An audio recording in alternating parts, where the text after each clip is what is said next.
Hey, welcome back to the Metropole Grid. My name is Andre. Thanks so much for tuning in. It is September 13th, is my educated guess. We've been gone for a bit. We're at Worlds, and we're back. We took a week off to go jam some games out in Roseville, Minnesota, and glad to be back. How's it going, everyone? Iconoclast, very happy to catch this live, order a burrito, and look forward to see some solid running. Also, Shank, how's it going? Images on ANRDB down. Yeah, or working for anyone? They're not, actually. So if you notice, if you've been on Netrunner DB, there's just not images loading, which is kind of rough, obviously, for many reasons. It's actually pretty good for us, because generally here on this channel, the decklist doesn't load. Oh, now it perfectly loads. It looks to be related that these images are pulled off of Card Game DB, and there's some issues with Card Game DB, but apparently Card Game DB is working. Maybe I don't know what's going on. Rain, hello, how's it going? Also, Giles, fuck. No pretty pictures. Yeah, those should be back hopefully soon. That's actually something I'm pretty sure happened at the end of other games. And again, it's not specifically the end of Netrunner, but when the final day of Conquest, I think they pulled the images down off of Card Game DB, but apparently I'm not right there either. Okay, maybe I don't know what's going on. Hey, Marc Andre, how's it going? Also, hey, I'm afraid, chat. 14th year, you're living in the past? What up, Australia? Or actually, no, Europe will just about be there too. Okay. So not that much of it. Jason, what's up? Andre, just catching us from the UK as I'm headed for a late bedtime. Good luck, have fun. Thanks so much. Yeah, anyways, so now we're in DB is down, but that's okay. Normally we start the stream a bit with the deck list of the week. This one is actually a list that we played a lot. This is Pincel's Paragon Smock deck. It's a smoke deck, which you would know if you saw the image here, which is not going to load. But we actually played a lot of this we did an 8-hour stream last Monday trying to prepare for Worlds. It was Road to Worlds 3, the final Road to Worlds video. And we played a lot of this, and we actually thought there would be a lot of Paragon Smoke at the top tables of Worlds. One of our friends in our meta quoted at there being 10 of 16. But it seemed to actually be like kind of a ruse. This deck wasn't that prevalent. There were some people playing it. I saw a lot of German players playing this, I think, or maybe just FFOX was playing it. But I don't even think it made the top cut. Not that it's a bad deck, but yeah. You can't tell. You can call me Mitch. You have much trouble with Giles. Hey, Mitch, what's up? Taki, how's it going? So much CTM. Did you say? I think you said hi to me, and I said hi in passing, and I was confused who you were for a second. Apologies if that happened. How's it going, Taki? Dumbreak, what's up? I played that one of the worlds with the strike instead of Clippy. It went really well for me. Yeah, I think that's actually really cool. I saw some people playing online and they dropped their paperclip to play just like an in-faction fractor. You could go ahead and play Lady considering you have the 3-time clone chips, but actually one of the strengths of this deck is that clone chip lets you get your Cubone over and over again, so maybe you don't want to do that. You could just run Blackstone, which will not know what the art looks like, but it's like a pretty underwhelming stealth breaker. 3 strength is actually really terrible if you want to have to break IP block, which is perfectly positioned at 4, so maybe trace that. But give you 3 influence. Some people played a second sec testing. Playing 3 employee strike is not bad either. That means you have to drop the film critic because it's restricted, but I don't even think film critic was particularly that good. Actually, film critic was really good against a bunch of CTM decks. Now I didn't get to see you. You were super busy streaming. Ah, shit. Okay. Sorry, Tataki. For what it's worth, and let me know if you do want to do this or don't want to do this, but if you aren't familiar with this, last week, you could use Black Cat. I don't think you want to do that, Rain. It's like 3 influence again. Maybe it's not actually, it's 2 influence. That was 3 influence. Yeah, I guess you can do it. This card's actually not terrible, even without Stealth Breakers. It's not the worst. In faction, the problem is like, Anarchs have the best Fractor. So I don't know about that. So I wanted to take some time, maybe, to just talk about the world's experience. There's a chance we'll be talking for a fair bit of time about just the world's experience. Let me know if you want to do that. We can just like dedicate time to sit and talk through that, or we could like try and jam games at the same time. Unfortunately, this week, and I kind of expected this, there's not that many games on JNet right now because a lot of people came back from Worlds and are a bit like, kind of burnt out. They spent a lot of time playing JNet, so maybe they need to spend time not playing Netrunner, maybe like do other stuff. So I don't know. I at least want to talk through it and talk about like how many days was it? Like 4 days of Netrunner we had, because it's a really cool experience. I know not everyone can go to Worlds. There's only so many seats, let alone it gets pretty expensive if you're not from specifically North America, I guess. Even Canada was not that cheap. We can just talk about it. World chat. Awesome, Tataki. We can do that. Dan, what's up? Hey, Andre, missed saying hi to you at Worlds. My first large tournament. Had an amazing time. How'd it go for you, Dan? I took it you played, well, one of the days, right? Did you end up playing King of Servers or any of that fun stuff? Um, there's a lot of people I talked to, actually, and there's a couple people that specifically also shouted out because they watched the channel that did really well at Worlds and were relatively new to the game. There was one dude, he was playing an Apocalypse Criminal deck. And an SSO who came like third. I should know his name. I'd have to look it up. Excuse me. I met a lot of people, and I'm really bad with names. Apologies if I forget anyone's name. That came like third in Swiss on day one, and I think it was like his first major tournament. And there's another dude who I think was like the second or top placing Adam who made day two. It was absolutely nuts. Lol, that was me. Yeah, Kevin Dinsmore, what's up? I recognize the name when I saw it. How's it going? 1A ended up 7-7, and I did play in KOS. Hey, that's not too bad. 7-7 is pretty good. 7-7 is not bad at all. It's a pretty competitive field. That also means you got the good prize support, which is pretty great. First tournament. Yeah, Kevin, that was huge. And there was actually another person I talked to in the same sort of situation, or they specifically said they started playing in December, and they ended up making like day two and doing really well. Shoutouts also, your decks are pretty wild. I want to talk about those decks sometime in the future because they are absolutely nutty. Specifically, the way that you're thinking about your Liza deck is, I actually think, pretty reasonable, as much as it is unorthodox. Hey Chris, how's it going? Andre, I was the local guy who met you at Worlds that had never played in a tournament before. Great to meet you in person. Oh, fantastic. Glad you made it out of Worlds too. I hope if anybody here in chat or watching the VOD went to Worlds, love to know if you had a great time. I had a fantastic time. Just about everyone I talked to had a fantastic time. Yo, Jim, what's up? Talk to us, Andre. We'll do it. Jester, also great work on the commentary. Thanks so much, actually. If you don't know, and we'll get to that part in the World story, I ended up doing a day and a half of commentary on the World stream. Shout out to Pichak, shout out to Dodgepong and Ben Terrell. Had such a great time. That's actually kind of been like a really big, I don't know if dream. Yeah, dream. I was worried that would be like an overselling of it, but like that's kind of something I really wanted to do. Maybe I think the first Worlds I watched 2 or 3 years ago, being like, wow, it'd be cool to do Worlds commentary, and that happened, and that was actually really huge. Unfortunately, we had to fly home back to Canada. We got a flight at right 8:30, so we had to leave for the FFG Game Center at 5. So I didn't get to be around for the finals. Obviously, commentating the finals is the absolute dream, but still not upset. Had a fantastic time. Apathy hat, what's up? How there? Hey there, Andre. How's it going? It's going really well. Back from Worlds. We're gonna take a time just to sit down and talk a bit about it. Again, chat. Love to hear any questions, any your experiences, stuff like that. Tobal, how's it going as well? Netrunner community pulled it off again regarding Spags and KOS hotel theft. That's actually really funny, Mad Dog. The whole Spags' crowdfunding campaign was pretty great. I saw the Metropole Grid KOS team doing pretty well. You probably saw us around round 3. Went pretty hard down from there. Dite, how's it going? Ben did such a great job. Ben's stream is so good.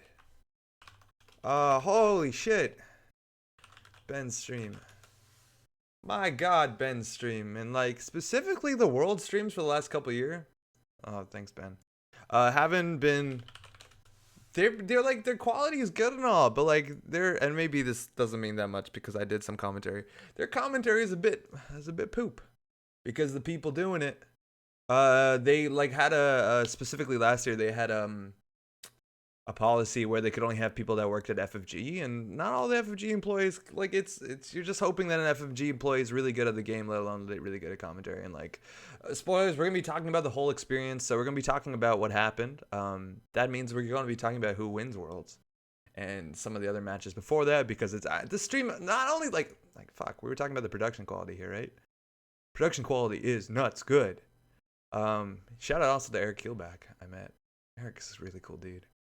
Anyways, production quality is cool. You got multiple cameras on people's faces, cuts to things, shows the hands. Oh, damn, it's good. It's so good. You got a little Canada flag down there. Eric representing, I believe, Winnipeg, if I'm not mistaken. Nope, Metropole Grid team wasn't that great. How's it going, Roberto? I'm about to shit talk our team real soon this evening, so pull up a chair, man. Hey, Andre, happy Thursday. Good meeting you at Worlds. Hey, you too, Janktivist. Oh man, I also had this problem is that I talked to so many people and asked them like, how's your day going? What are you playing? How was your Worlds run? And then everyone, is super excited to talk about it. And then like I'd run into the same person like maybe the next day or even like 2 hours later. And because I've been talking to so many people, I'd be like, oh, what are you playing? Or how's it going? And they'd be like, oh, I already told you. And I'm like, oh, fuck. Janktivist, hopefully your worlds went well. I'm a bit scared to ask. I probably asked already. I rewatched the 2012 Worlds when the guys from Team Covenant did the commentary, and it was a blast. Yo, that was actually really good.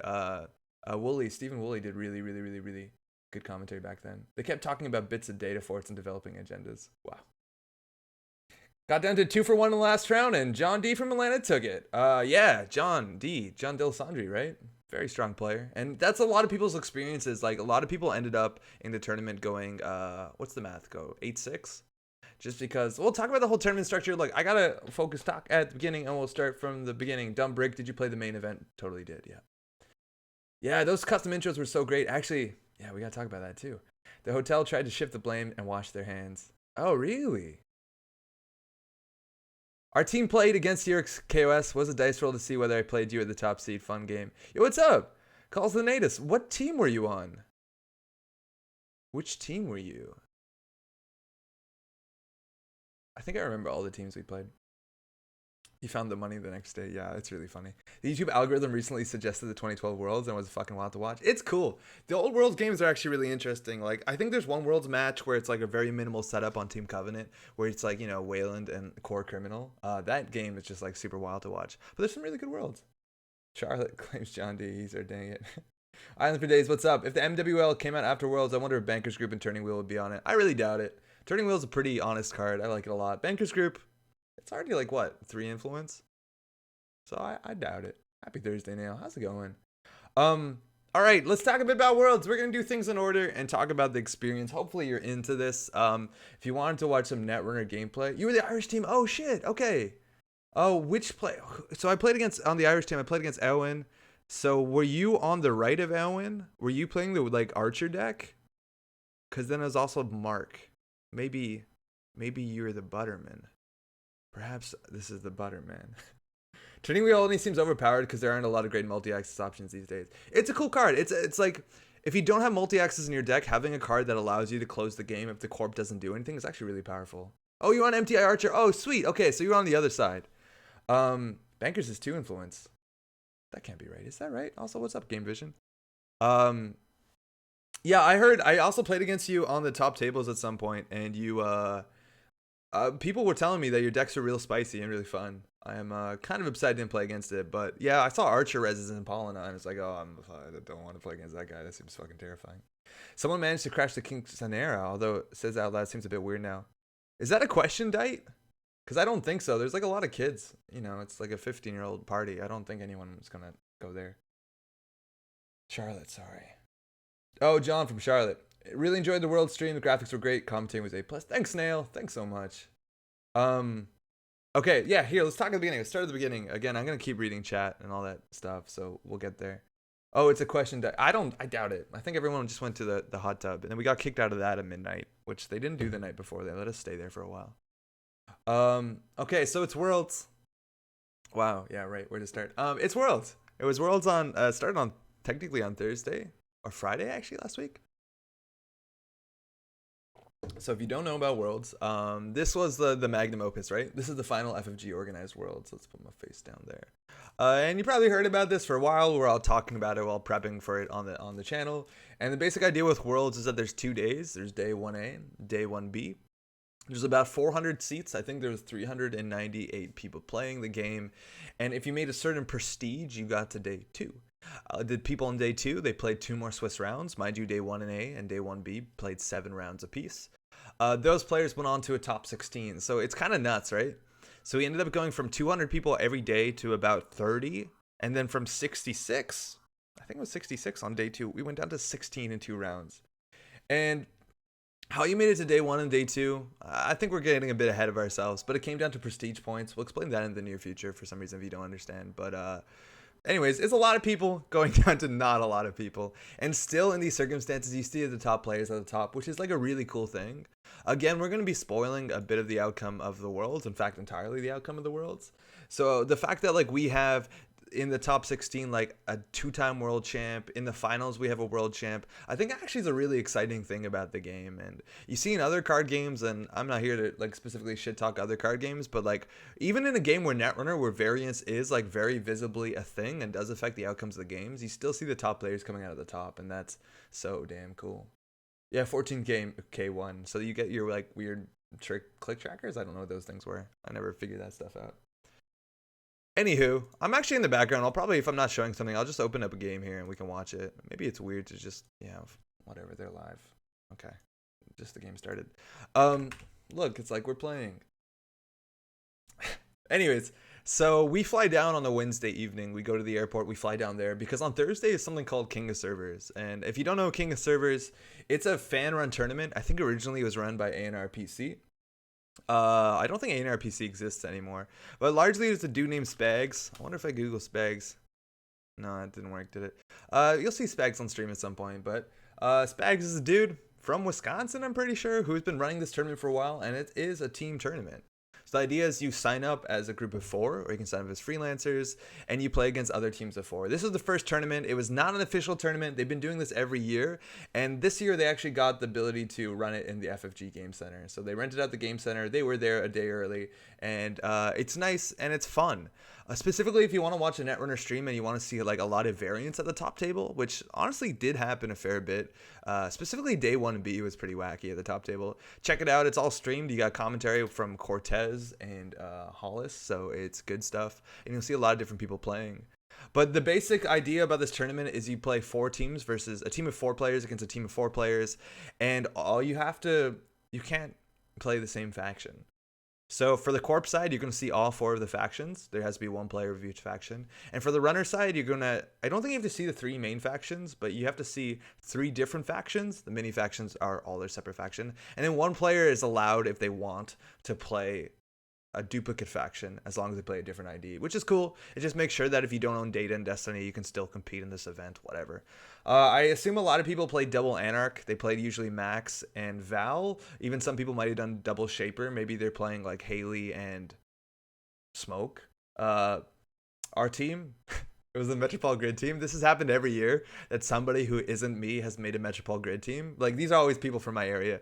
And 1 year I wasn't on it. The second year I was on it. And third year I was this year and I was on it. But so they have a team and they put me on it. About to watch Predator. Just want to say hi and good job with Worlds. Thanks so much, Zach. Enjoy the film. Anywho, so we have 4 players from Montreal. It's worth noting the year before last, we had a team. It was me and Roberto. I think Roberto's in Twitch chat, goes by Azkiel. And we were the only players from Montreal. So we kind of drafted in people from all over. We got Stephen Ball, who just recently won a regional down in Florida, if not Georgia, maybe somewhere down in the south, excuse me, I don't know. And we also got Sunko from Toronto. I really like Sunko, does a lot of tournament organization, organized Canadian Nationals. Maybe you met him this year. And we had a really good team, and we did super well. I think we did 7-3, 7-3, 6-4, 6-4, and we ended up as the 4th table, which, if you do the math, that means we came into the top 16 at a Worlds event, and we were like super jazzed about that. That was really good. So this year we have a whole Montreal team, and we're playing double criminal because I honestly don't know why we decided that was a good idea. So I'm playing Geist, and I'm also on Wayland. So I'm going to play Titan because Titan is a really good deck, and I haven't prepared enough good Wayland stuff before Worlds. Great. So we start our first round, and our first round is against actually Code Marvelous's team, which is really fun. I think we started out really strong. We were like 6-2 or something like that. Then we go on the second round, and we play the dudes. We played guys from Ireland, which included like Mark from Ice Ice Hedge Fund. If you watch, there's a YouTube channel. He hasn't made stuff in a bit, but really good dudes. Everyone from Ireland. We had a lot of fun with the people from Ireland. How does that not work? Anyways, I'm doing really well. I'm undefeated at this point. Play a really long grinder game. I say it's hedge fun. It's totally worth saying I chose to play Geist in this matchup on the basis that I think Geist, in this matchup specifically, or in this format, you're guaranteed to play, or you're most likely to play out of any format against as many diverse decks as possible. So Geist is actually really cool because Geist is a pretty flexible identity. You have cards like On the Lam, which is really good against both tags and net damage. You have instant card draw whenever you want with things like Sports Hopper, so you're good against damage. You're good at dealing with ice, you're good against Glacier, you have some tech against Fast Advance because I was running the Source. I thought it was like a really good meta call. And on the other side, you're playing Titan Fast Advance, which is a deck I got. Someone gave it to me. It's the same deck Ben Mason won the Philly Regionals with, and I think it was originally made by Andre Nielsen, a very strong Swedish player who I've never met, if I'm not mistaken. And it's just like a pretty fast deck, and you have pretty good matchups against a lot of people. You have a kill threat in there as well. You have hard-hitting news. Anyways, things are going really well. We're doing super well, and then we get placed. We're on table 5 at this point, because I think we went like 6-2, 6-2 or something like that. And we ended up at table 5, which is a really strong team. I forget their name. I think they ended up coming 3rd or 2nd in the tournament. A team including Cirrus, John Delisandri, who we just talked about before, against Dean, Canadian darling Dean Tran, and Simon Moon, Kenny Deacons. And not 100% sure the last player's name. I think her name is Ran? Yeah, it's Yoshi Story. Thank you. Infinite Jester. Ran? I believe. I never met her, but I believe she's a member of the Comrades. So like a full Comrades team, I think, largely. Maybe John isn't part of that team. Comrades, by the way, is like a team of very high competitive players that have been doing this for a while. John, what's up? Hit hard. Anyways, I have actually one of the best Netrunner games I've ever played in a while. We're playing against Dean. He's playing. It's also totally worth noting, and check this out. So one cool thing about King of Servers is there are these champion design cards, and we've talked about them a bit on channel before. But they're these cards that were designed by like previous world champions and national champions. By the way, Paranoid, this is Joe Shop. This is a world champion, so we're gonna watch that. And these cards were actually legal for this event. They didn't give you the cards yet because these were part of the signing up for the FFG Worlds. But these cards were legal and people were playing them. So specifically, Dean was playing an Azamari deck and he was playing Embolus. Embolus is a new card. I don't know if we're going to be able to pull it up. Maybe we will be. Which is really strong. It's like a Glacier tool. It basically builds in the ability of... Man, some of these cards are nuts.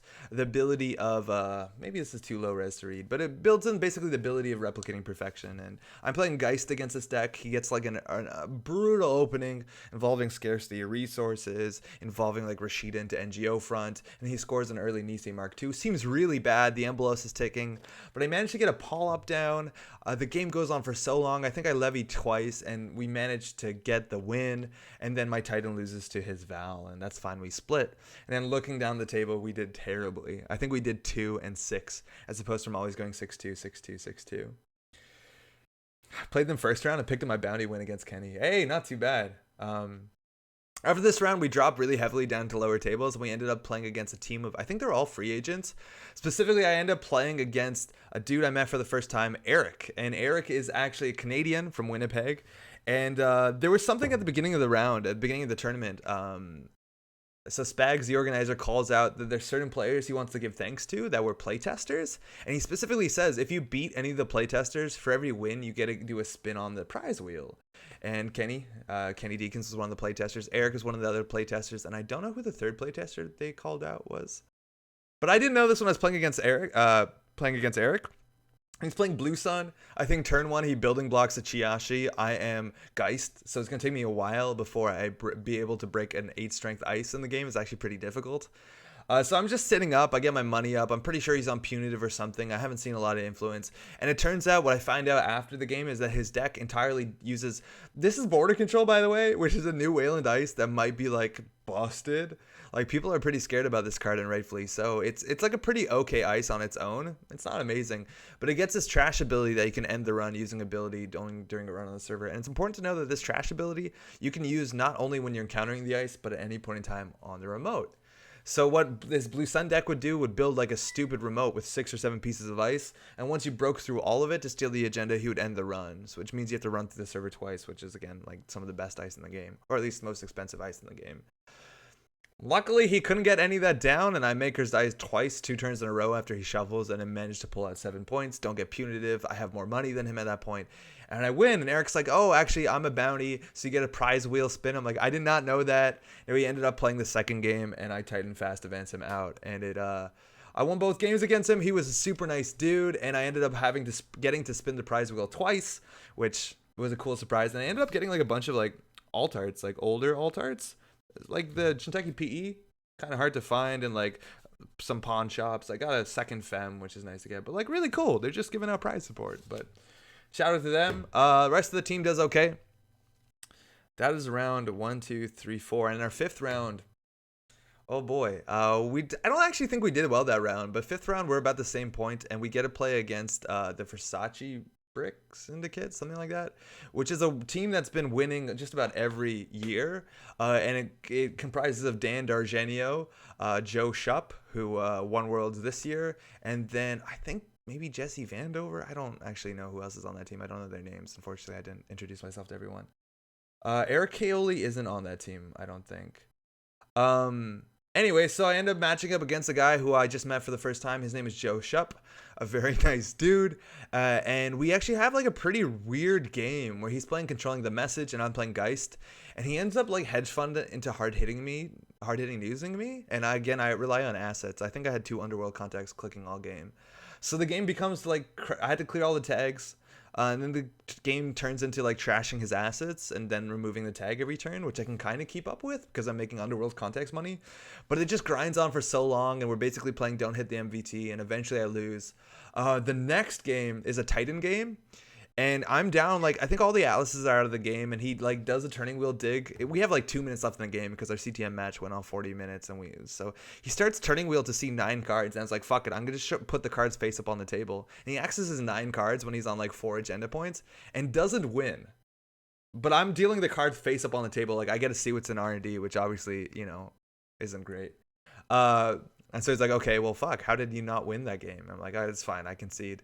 Turns out Joe went on to win Worlds, so I don't feel terrible about that at all, losing to the guy. Also, like, a really nice dude. So I ended up going 7-3 at KOS, and my whole team just let me down. Just let me down so hard, guys. I don't know what we're doing. We actually ended up, like, really poorly. Yeah, not great. Very bad KOS. Had a really fun time. The Aesop's ult is nice. Rain's asking what type of breakers we're using in the Geist deck. I was running 2 turtles. It's very similar to one of the old German lists at Worlds last year. I was running on 2 turtles, Abigail, Lustig, Damara. So like not the conspiracy breakers, but the grifter breakers. And then 2 copies of Dean Lister. Yeah, Aaron Andres and Jesse V. That makes sense. Yeah. Aaron Andres also I met the next day. Really cool dude. I didn't talk a lot to Jesse Vandover. Go big or go home. I should have been there. Could have let you down too. Yeah, no, I'm actually not like we had a fun time. I think it was mostly the test for the next day, and I actually felt really good. Like going 7-3 against like some really strong players. I was like, yeah, I think I'm gonna play Geist and Titan the next day. Yeah, Spoiler Ken went to Magnum Opus. I'm not sure who Spoiler Ken is. I don't think I met Spoiler Ken, but I saw that in the Slack. Now, on top of that, some fun stuff.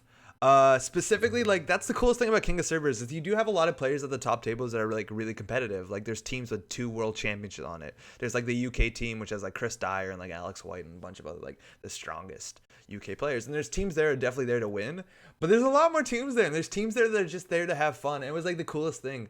I didn't find out until like 4 or 5 rounds in, but every like maybe 20 minutes into a round, you hear someone, and I'm not 100% sure about this, but you'd hear someone like they would slam that sort of bell, that service bell you have on like hotel desks, and then yell really loud. And when I was spinning the prize wheel, I asked Spags, I'm like, yo, what's going on with that? Like they would cheer and yell. I was like, well, what exactly is happening?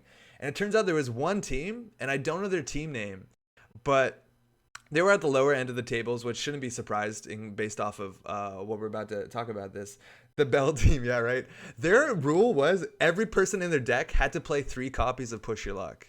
That was the rule. That's what they built their thing around. And like, this is the coolest thing about Netrunner to me. Is like, sure, you can try and play the best decks and win, but there's so many other ways to have fun, especially if you have King of Servers. This is Push Your Luck. And the rule was every deck had to run 3 copies of this, and your goal was at the end of the round, whichever player pushed the most luck, or whoever lost the most credits to Push Your Luck, I think had to buy a beer for the person who made the most money on Push Your Luck. So they were just getting as many credits as they can and just pushing your luck really hard. and seeing how it goes. And then you hear people like slam and cheer and be like 60 and yell numbers about how much money they push your luck. I think the one condition they had attached to their team is that nobody could play Magnum Opus. So they had to like genuinely make their money. Dan saying I played against them. How'd it go? It was Rotage, Swifty, and a couple of Brits. Oh, that's fucking rad. And I think they were just like day drinking through it, considering they were buying each other beers between rounds. But like just the funniest stuff. And that's like really common in King of Servers. Just like people having the fun in their own way, which is absolutely great.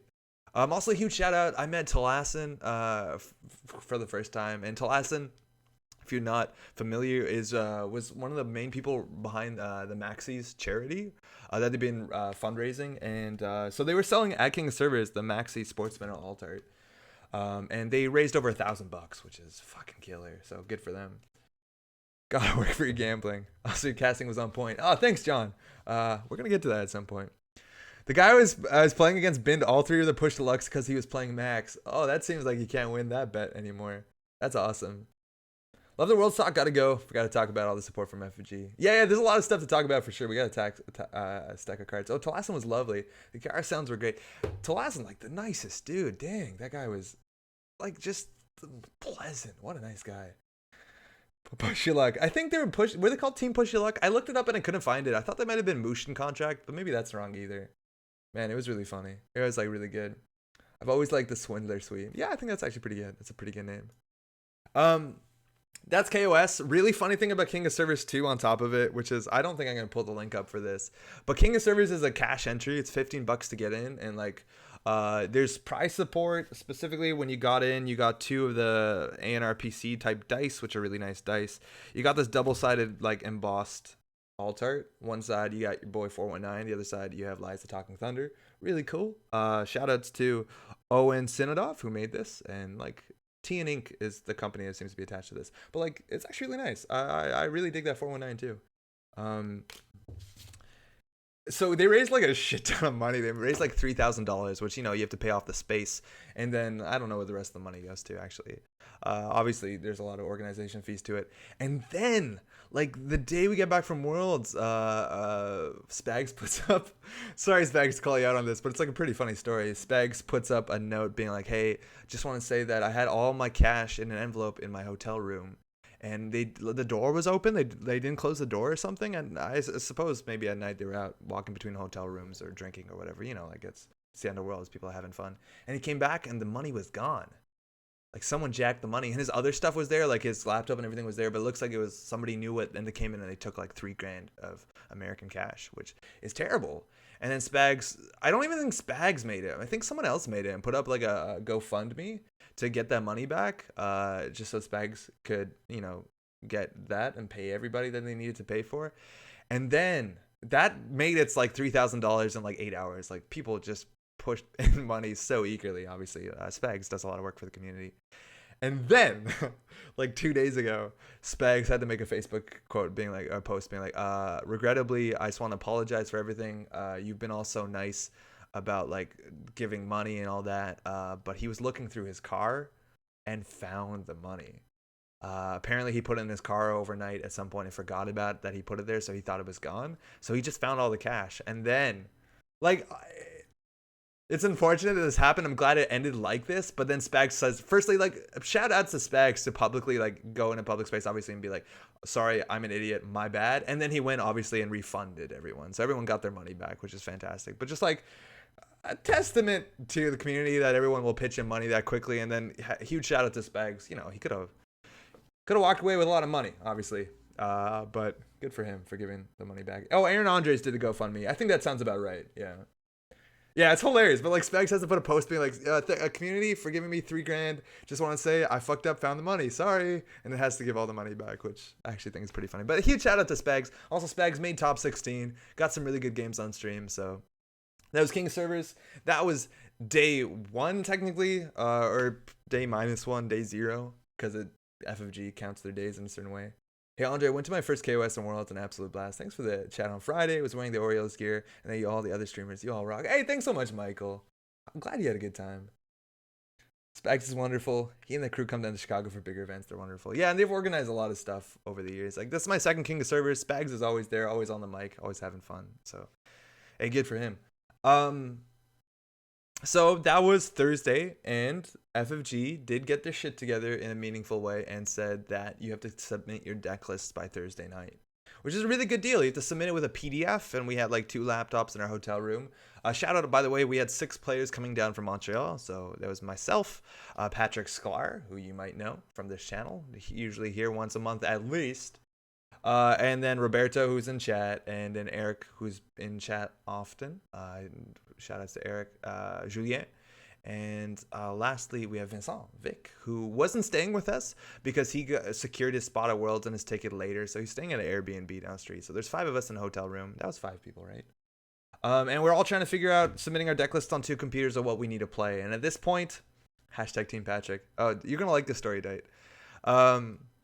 So at this point, we're all submitting our deck list. Everyone's trying to figure out what's good. We have like all the great people from Toronto coming in. We got like John is there, Eric George is there. We're all trading lists, figuring out what's good.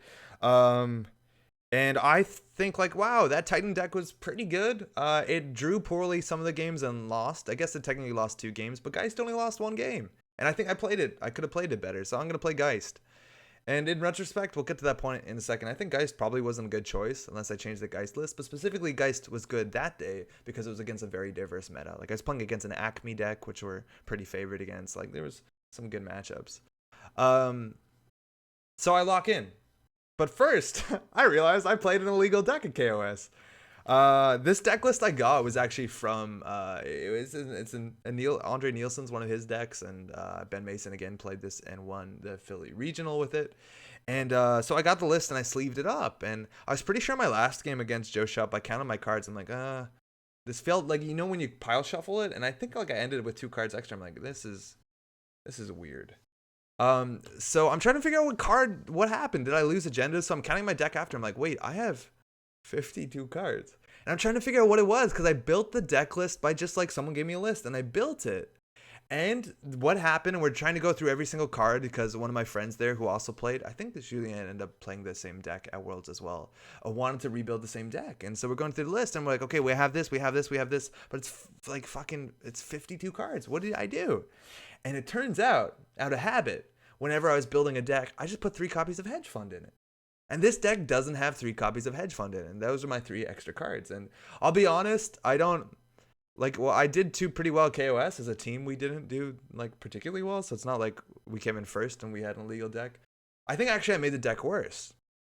Hedge Fund is not a particularly good draw in that deck. That deck is really quick. It's really fast. It has 3 copies of, what's it called? Too Big to Fail, which is kind of all you need. Too Big to Fail, which is kind of all you need. A large, big part of this deck is just drawing your Project Atlases as fast as possible and then adding 3 cards in your deck that aren't Project Atlases or Fast Advance Pieces. I actually made the deck a lot worse. And so I realized this and I felt, wow, and I was like, wow, shit, wait, let's try and play this deck without hedge funds in it. And it played a lot better. So I did think I actually set myself back by playing a hedge fund in a deck. So good for me. So I grind out a couple games, and my partner for the time before testing was actually Pat. One second, I dropped something. And Pat is probably the only player out of our Montreal group who built their own decks, and he's going like full homebrew. A lot of other people like will play like standard archetypes, a corp deck without hedge. No, it was great. It's so much better without hedge. Hedge was a mistake. This also explains to me like why Joe Shub accessed 9 cards that got 1 agenda. I was like, that's weird, huh? What was I saying? Yeah, so Pat is on his own decks, and these are the decks that he's been playing for a long time. So he's playing a Sunny deck he built on his own. For what it's worth, it's not a particularly like flashy Sunny deck. He made it as fast as he could, or he spent some effort making it to be a faster deck, which seemed to be about right. And on the corp side, he's running his own like version of Sports Metal that if you played against him, you might have had the pleasure to find out it's running Archer. Just like he did on camera. I think he did that on camera here when we were playing, but it runs Archer in it, and Archer actually hits pretty hard. So Patrick's playing Sunny and Sports Metal, and of all the players there, he was the one who's like probably the least confident about what he's doing, because he's like, the decks I built myself, I'm just playing for fun, whatever. And Pat also wanted to go into on this, specifically at Worlds each day. They made these like cool promo cards. They're like these sideways promo cards. I don't know if we're gonna be able to find them. There will be on the article about the prize support, I suppose. Oh, here there's gonna be. that for the top 8 players of each faction, you will get one of these cards. And specifically on day 1A, there were so few mini factions that basically if you played a mini faction, you will get the card. Here are the cards, right? So if you showed up playing Sunny, we thought there's a pretty good chance. I think Sunny was the one we expected to be the most popular between Sunny and Adam. It turned out for day 1A, though, if you did just play any of the mini factions, you were automatically in the top 8 because there just wasn't more than 8 players. But we were like pretty confident that Pat could be the best Sunny there. So he's like, I'm playing Sunny, I'm playing my sportsman. Okay. So then I go place my decks against Pat, and Pat loses like 7 games in a row. Like 7 games in a row. And admittedly, Sunny gets Titans really bad. I'm fast, he's slow. And then like sportsman against Geist is like, it's okay. I think it's not the worst matchup, but I just like crush him. I'm feeling really good about myself. Not so good about Pat. And so I submit my deck lists. I'm playing Fast Advance Kill Titan, and I'm playing a Geist deck that I tuned a bit. I added another current to it. That's the only change I made from day 1 to day 2. Or from KOS to day 1. And Pat maybe wants to make some changes to his deck. I look at his deck. I'm like, oh, maybe you want to change this card. He's running that like 5 influenced Adam card that lets you install a card from hand by throwing out another card from hand and look through your deck. If someone could tell me what the name of that would be, that'd be cool because I don't remember what it is. But he's playing that card so he can get down his thing for free, his security nexus. And I'm thinking to him like, hey, maybe you want to play like 2 modded instead and like have less variance because emergent creativity. Thanks, Apathy. Just so there's less like, you know, it's a 1 of in the deck. So if he doesn't find it, it's pretty bad. And he's like, okay, I'll try and change it. And then he ends up at like a deck with like 3 copies of Street Peddler, but 26 events. And he's like, you know what? Fuck it. Whatever you told me, I'm just going to go back to the original deck list. And he submits it. And that's good. Same with 1B. All mini factions were top 8. Oh, for real? I'm pretty sure I heard the guy say that if you were in the top 8, if you were playing a mini faction, you probably made top 8. I don't know if he said 100%. I got a Chaos Theory despite having hated Shaper for most of the time I played Netrunner. Enjoy it, huh? Not at all weird. Ran Sunny with DDM, 7 uses, 1 total agenda. That's rough. But the thing, Michael, is a lot of people were running like few low agenda suites. I guess if you played against a lot of NBN, a lot of the NBN decks were running 6 agendas. So I don't know how good that is, but it's still a really strong card. Anyways, we have our deck list locked. We go on to day 1A. And every player from Montreal, besides Vincent, is playing day 1A. So there's 200 players. So if you don't know how it works, specifically for Netrunner or for this tournament, actually for most other tournaments, ooh, my face is big.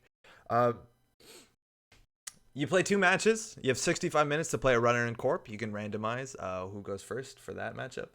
And if you win the game, you get 3 points. So if you win both games, you walk away with 6. Timed win is 2 points. My timed win is you come to time, and then whenever they call time, the person who's on their turn finishes their turn, and their opponent gets a turn. And if you get a timed draw, that means you end after time, and everyone's like 5-5 or whatever. You have the same score. That's 1 point, and a loss, of course, is worth 0 points. So 200 players, 7 rounds, and to make day 2, all you need to do is make 28 points. Which, if you do the math, that means you need 9 wins and a tie at least. So 10 wins. Or the easiest way to look at it, you're playing 14 games. If you ever take on more than 4 losses, you cannot make day 2. So the magic number is 4. Cool? We understand? We good with this? Because it gets really mathy. I actually do like this model better, and we'll get to that in a while, but like this model actually seemed a lot more interesting, and you had a lot more people playing Netrunner games as opposed to like doing an intentional draw at the top tables where people would agree like, okay, I'll forfeit 1 game, you forfeit the other game, and we don't play them just to ensure that we don't knock each other out. There was a lot less of that. And also for another reason is that if you made day 2, you're playing on day 2 for the second rounds of Swiss to make top 16. The next 2 rounds of Swiss counted on your score from day 1. So it's not that you just had to make day 2, but you had to make day 2 with the strongest score possible for the best chance to make the top 16. Cool. So we start a game, start a day off. I play against, I don't know where they were from. I think their name, there's a lady's name. It was either Stacy or Kathy. I think it was Stacy. I'm feeling really bad in the morning. When I get anxious or nervous, my stomach is not good. There's a ton of 2-4-1s with prestige cutoff. Yeah, there is 2-4-1s, but there's less IDing. I think 2-4-1s were necessary. Also, how's it going, Sad? But I'm very nervous in the morning. My stomach's feeling pretty bad. I sit down on the table and immediately I'm like, I gotta not be here. I gotta get to a restroom or something. So we play some games. My opponent was playing a Magnum Opus Chaos Theory, not Chaos Theory, Kid, if I'm not mistaken. I think that's a fine matchup. They have access to Misdirection. They have access to Clot even with clone chips and SMC. But I can go fast enough, and I got those. I got the Atlas tokens. I think I put them at a fork, whereas like if you get the agenda, you will get hard-hitting news, and then you don't have the time to clear the tags, and if you don't get the agenda, you'll die. And we managed up scoring to 7, pretty fast game. And the next game, it is Sports Metal against Geist, and I've heard that Sports Metal is one of those like boogeyman decks where it was meant to be like pretty good, and there was a lot of different versions of Sports Metal that were meant to be strong. There's like just basic Sports Metal. There's like MCA Informant Sports Metal that we saw some people playing the day before. That's also really strong. And then after that, there is Combo Sports Metal that seem to be the most prevalent at German nationals that have the possibility of scoring 7 points out in a single turn by doing combos that involve Arella Salvatore, team sponsorship, and then calibration testings that you res over and over again for free with copies of Breaker Bay Grid. Mao and Chris, you're asking what's a 2-for-1? So 2-for-1 is when players need to make the cut. I guess Sad's just explained it too. If you need 2 wins to make the cut, a lot of players, what they would do is they would agree to a 2-for-1. They would randomize who starts Corp or Runner, and if you won the first game, your opponent would concede the second game. So it ensures that you go 2-0 because going 1-1 helps neither of you when you're trying to make the top 16.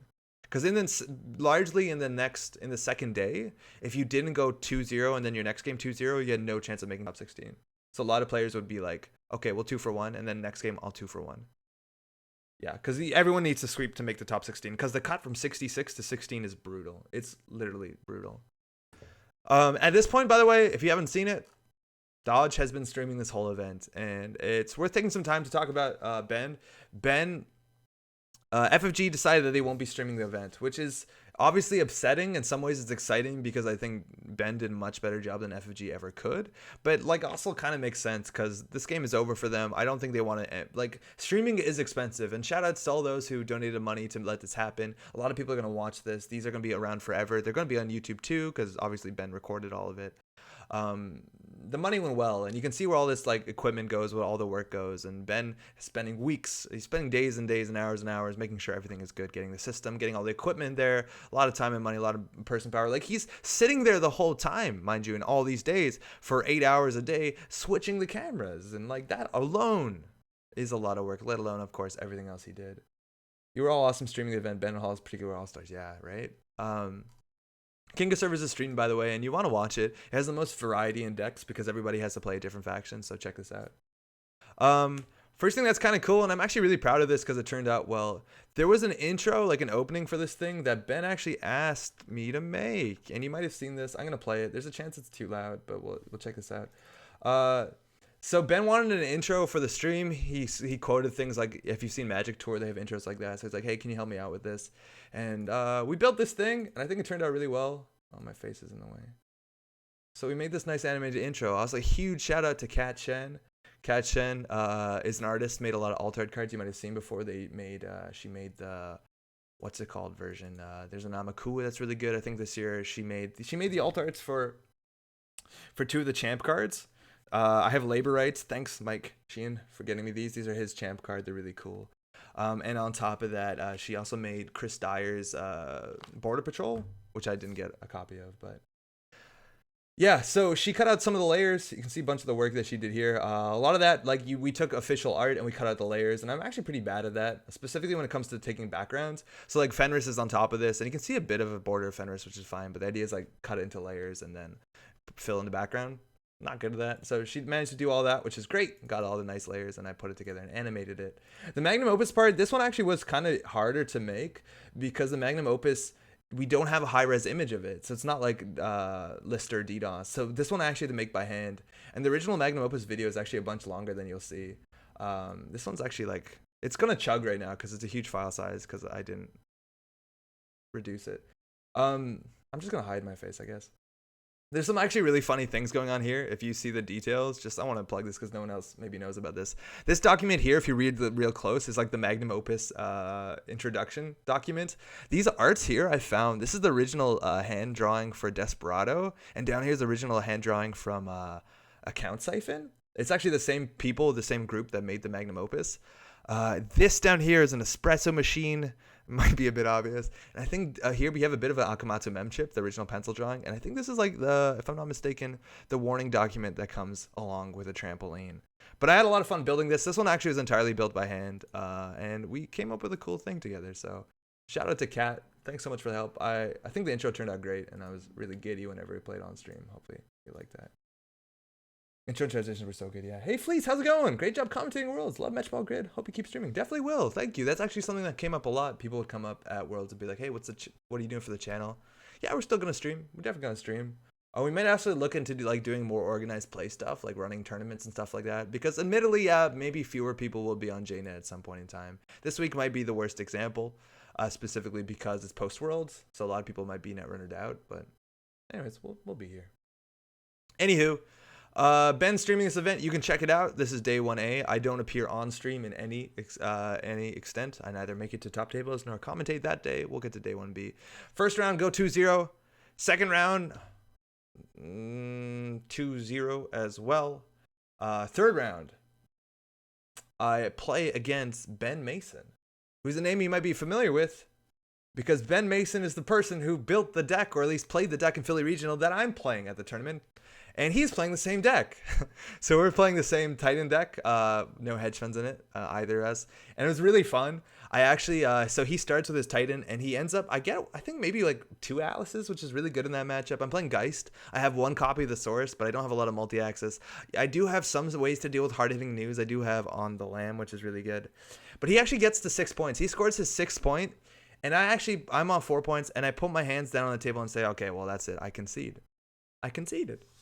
And Ben says, why are you conceding? I says, well, you're just going to pull an Atlas or you're going to pour a hostile takeover from your deck and score. And he looks at me, he's like, I don't have an Atlas counter. Because he doesn't have an Atlas counter. He scored 1 Atlas in the game and has already used a counter. I'm like, oh shit. I just conceded against a guy who has no Atlas counter. He's like, and I asked him, do you mind if I don't concede? And he's like, yeah, that's fine. Let's keep playing. And so we keep playing. Cool. Thanks, Ben. So I end up getting a source out. And I think I did goof it. I thought I had to close the game that turn. So I think I same old thing into legwork, into hand, which wasn't the best play. I think I needed the same old thing and lock the top of R&D. But I had the source down. And he ends up fast tracking for a hostile and then bioticking and then scoring it out. So he played around the source pretty good and he won at 7 points to 6. Very close game. On the other side, I'm playing he's playing Max, and I think I arc locked down both copies of his MK Ultra, and I score 2 ounces behind like a guard that he can't get through, can't find his Amakua, and then just that's the game, and it's pretty cool. Thanks, Ben Mason, for not allowing me to concede. So at this point, I'm 5-1, which is really good. I think I'm doing the best out of Montreal. I think actually I think Pat started his day 0-4 or like 1-3 or something, like really going poorly for Pat. Everybody else in Montreal is doing all right. I think they're all like maybe 2 losses, 1 loss. I think I'm doing the best at this point. And then I end up playing against a dude, I think his name's Peter from the Northeast, from I think Rhode Island, he said. He was a nice dude. And I'm playing Titan against his Leela. And I'm pretty terrified about Leela. I end up scoring hostile out of turn 1 just because hostile is a bit of a liability because it lets you bounce ice after that. And I don't ice HQ, obviously. If I'm scoring a hostile, I'm like, please don't diversion of funds me. And he doesn't. So he's setting up. He gets his sec testing down. He's making good money, more money than me, which does matter because I am on a hard-hitting news list. I single ice HQ. I double ice R&D, which in retrospect is a huge mistake. I should have double iced HQ. I was like, what's he going to do? And with a single ice on HQ, he has no breakers, and I have a guard on HQ, which seems really good because he can't inside job it. I fast track for an Atlas, and next turn I'm threatening to biotic it out. At that point, he just fucking puts down the hammer. He installs a Femme Fatale and puts the counter on my guard on HQ, single ice. And while it's really cool that he can't bypass guard with Femme Fatale, it's also a sentry he breaks for 1 strength, for 1 credit, which is free because he has a bad pub. And then he embezzles me. He embezzles me and calls Operation, hits my Audacity, hits a Biotic. And now I'm in 3 cards in hand, 1 being the Atlas, goes back and steals the Atlas. So now he has like 300 credits. I'm lost in Atlas. He's bounced my ice on R&D. and I just lose so hard. And then the next matchup, he also wins. He has a really good opening. I guess he gets a Nisei token out early. And I think that's actually a really big problem when it comes down to why Geist wasn't a good choice for that day. Because while Geist, Dean Lister is really good at contesting big remotes. Like this play came up a whole bunch is when people will big remotes with things like Surveyor, Fairchild, Anansi, and then you can make a run through it for pennies because you pop your Dean Lister, you draw cards, and you run through it with Amakua. And sure, you have to deal with IP block, but you can break that too and just clear the tag. I get a bad opening again. Geist is pretty dependent on a good opening. Scarcity, so the beginning is hard. He gets the Nisei out. I think he ends up scoring awkwardly. Like, I think he actually ends up scoring like 4 agendas maybe. I think he scores a bunch of 2-pointers. But I lose it, and I got swept. So I'm now down 5-3, and we go out for lunch. That's after 4 rounds. So I can only lose 1 more game, and we have 3 more rounds in the game. Juggler, how's it going? That's an all-time great embezzle. It was disgusting. The embezzle was so good. It was the perfect embezzle. And then I'm drawing like foods and stuff. I'm like, fuck, man. He found a guy at work this week who's getting into A&R, going to play at work. Very exciting. Oh, that's super cool. Yeah, Peter made it to day 2 as well. I think Roberto, who's in Twitch chat, 2 for 1'd him and knocked him out. Yeah, good job, Roberto. Get my revenge for me. Nice dude. Obviously, everyone I played is super nice, so maybe this is not even worth saying. We go out for lunch. The food at FFG. I don't think we actually did we go for the food at FFG? I think we went to the beautiful ham place. If you go to Worlds again, somehow, there's a nice sandwich place around the block. Everybody there was super friendly. I think it was that day, and we had lunch with some Irish players. Man, the Irish players are so funny. Just like the coolest people. The food in FFG is perfectly okay. Yeah, the food in FFG is probably a bit better than whatever you ate at Magnum Opus, considering like when 200 people are coming from lunch at the same time. They probably had to make some corners cut, but it is what it is. Anyways, so I go into round 5, and this is really important. If I lose 2 more games, I'm out of the cut, and I face off against who I'm going to go ahead and call my rival, my Gary, Eric Kaoli, Canadian national champion. And Eric Kaoli, again, worth saying, like the nicest dude. Eric Kaoli won Canadian nationals this year, coming out from bottom brackets. I filmed him come second at U.S. nationals in 2016. And I played the game against him, which I talked about on stream last time we streamed, specifically where the winning play was run R&D 3 times to steal 3 foods off the top, which I didn't do. And I've held myself accountable for that. Eric Kaoli, also known as the Canadian Killer, considering he beats most Canadian players he plays against. It's just what he does. So I'm like, I'm going to beat Eric Kaoli. I'm going to do it. And he's playing Haley, Pawn Shop, and I'm opening with Titan. And it's a hard matchup because they have access to Clot, they have access to Misdirection to allow them to clear the hard-hitting news tags. But I feel like I can do it. And I get him to a really good point where I have, behind a single Hortum, I have an Atlas on the table that I can fast advance, and he's run HQ, or he's run R&D. And he has fewer credits than me, but a self-modifying code on the table. And so now we have a crossroads. There's a couple plays. I have a hard-hitting news in hand. I have a too big to fail in hand. And so what I wanted to do is I can basically put him at a fork. I can over-advance the Atlas and hit him with the hard-hitting news, which means he either has to choose a self-modifying code and attack the remote and install his breaker and then steal the Atlas. And if he does that, then he needs to find a clone chip and then the money and clicks to reinstall the self-modifying code to use it for a misdirection or play the misdirection at hand and then have 2 clicks to clear 4 tags, which he probably couldn't have done. So I was like, okay, I'm going to advance the Atlas, leaving him behind the ice, and hit him with a hard-hitting news, which I have to boost a fair bit of money into. And I didn't realize I went down to 2 credits, which was so bad. He has an Inti on the table, so like an Ice Wall isn't a threat. He breaks an Ice Wall for probably free. I think I scored a hostile out turn 1. And I had a too big to fail in hand. So instead of gaining 7 credits, so I was able to res the Hortum, I don't do anything. I go down to 2 credits, over advance an Atlas that I clearly can't defend and give him the tags. And he pops for misdirection, runs the Atlas, and has his cake and gets to eat it too. And it was probably the worst Netrunner play I've made in a really, really long time.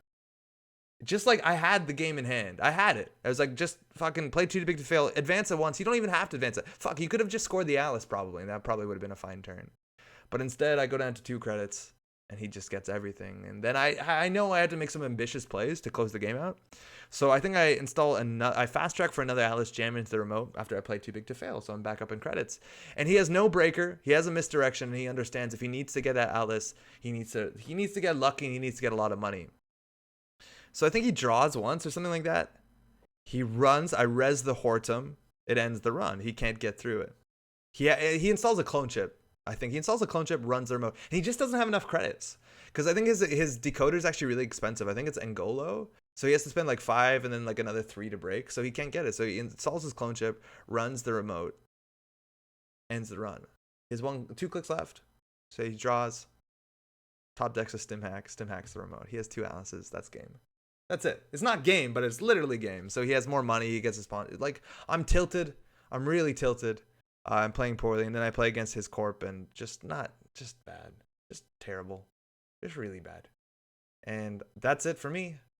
I am now 5-5. So can't make day 1B. That's it. And I feel really bad about it. It's legitimately the worst Netrunner I think I've played in months. Like, just so stupid. I had the thing in front of me. It just made a mistake. And, like, I could tell when I was sitting there hard-hitting news and, like, doing the trace. I was like, wait, you have 2 credits after this. What are you doing? And I feel really bad about that.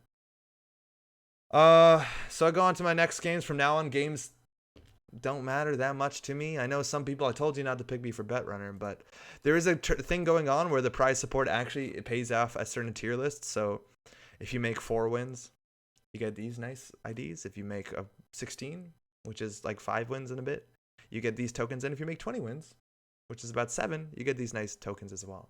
So we're playing for the prize support, right? We're playing for the tokens. So my next opponent, I don't remember his name, but he was a nice dude. He was also at the top tables. He commented next to me, and now we're somewhere down at like table 20 or something like that. It's like, things didn't go well for the rest of the day. But we're both out. I think we're both 5-5, so we're just kind of playing for stats. And he opens with Sports Metal, which is like an okay matchup. And then he plays the wildest Sports Metal deck I have seen. I'm trying to set up, and he reses an Amani Sanai on turn 2 and scores on agenda. And Amani Sanai is a problem card. It's also a really bad meta call to some extent. Not that it was a very popular card, but Amani Sanai, if you haven't seen, it's a trace.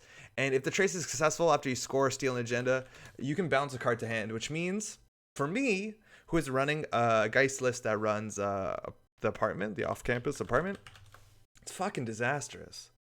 Because it trashes everything on the apartment. So I'm like, shit. I can't install the apartment, so my card draw sucks, which is fine. I can also kind of deal with it. And how's it going? I'm like, this is okay. I can deal with this. So I build up my link to 3, and he comments, he's like, Amani's 4 influence. Yeah, it's a lot of influence, but he puts this in his Sports Metal deck because he's going to be scoring a lot of agendas. He's running a lot of 1-pointers. So it's going to get a lot of value because Trace 3 is great. So I'm like, okay, this is hard. So I'm going to go to link 3 and just kind of hold on. It's also really good against the turtle, the Amakua, because if you bounce the turtle, it's like purging it. It buys you a whole turn. So then we're going on. At some point, he puts something behind a piece of ice. I run into it, and it's a Meridian. So I know that he's on some crazy combo stuff. He wants to give me as many agenda points, and I have an option of giving him 4 credits and ending the run, or taking a -1 agenda point to see what's behind the ice. And I decide, I think for a while, and being like, okay, I'm going to probably just see what's behind this ice. I take the -1 agenda point, and I access the card behind it. If there's ever a card to put in a deck to make Geist the most upset, it's Corporate Town. Yeah, you can forfeit an agenda to res this, and again, he's running a lot of like crappy 1-point, even 0-point agendas with domestic sleepers, and then he can just trash resources, and I can't even prevent it. So if the off-campus apartment was ever bad, it's now garbage. And mind you, you're running like tech traders, you're running Underworld Contact. Like, just I need my resources for my deck to be functional. So I'm like, thank God I found this with exactly 5 credits, so I trash it. The game goes on for 2 turns. I'm struggling to set up without resources, trying to respect the Amani Sanai. And at this point, he over advances a Vitruvius counter.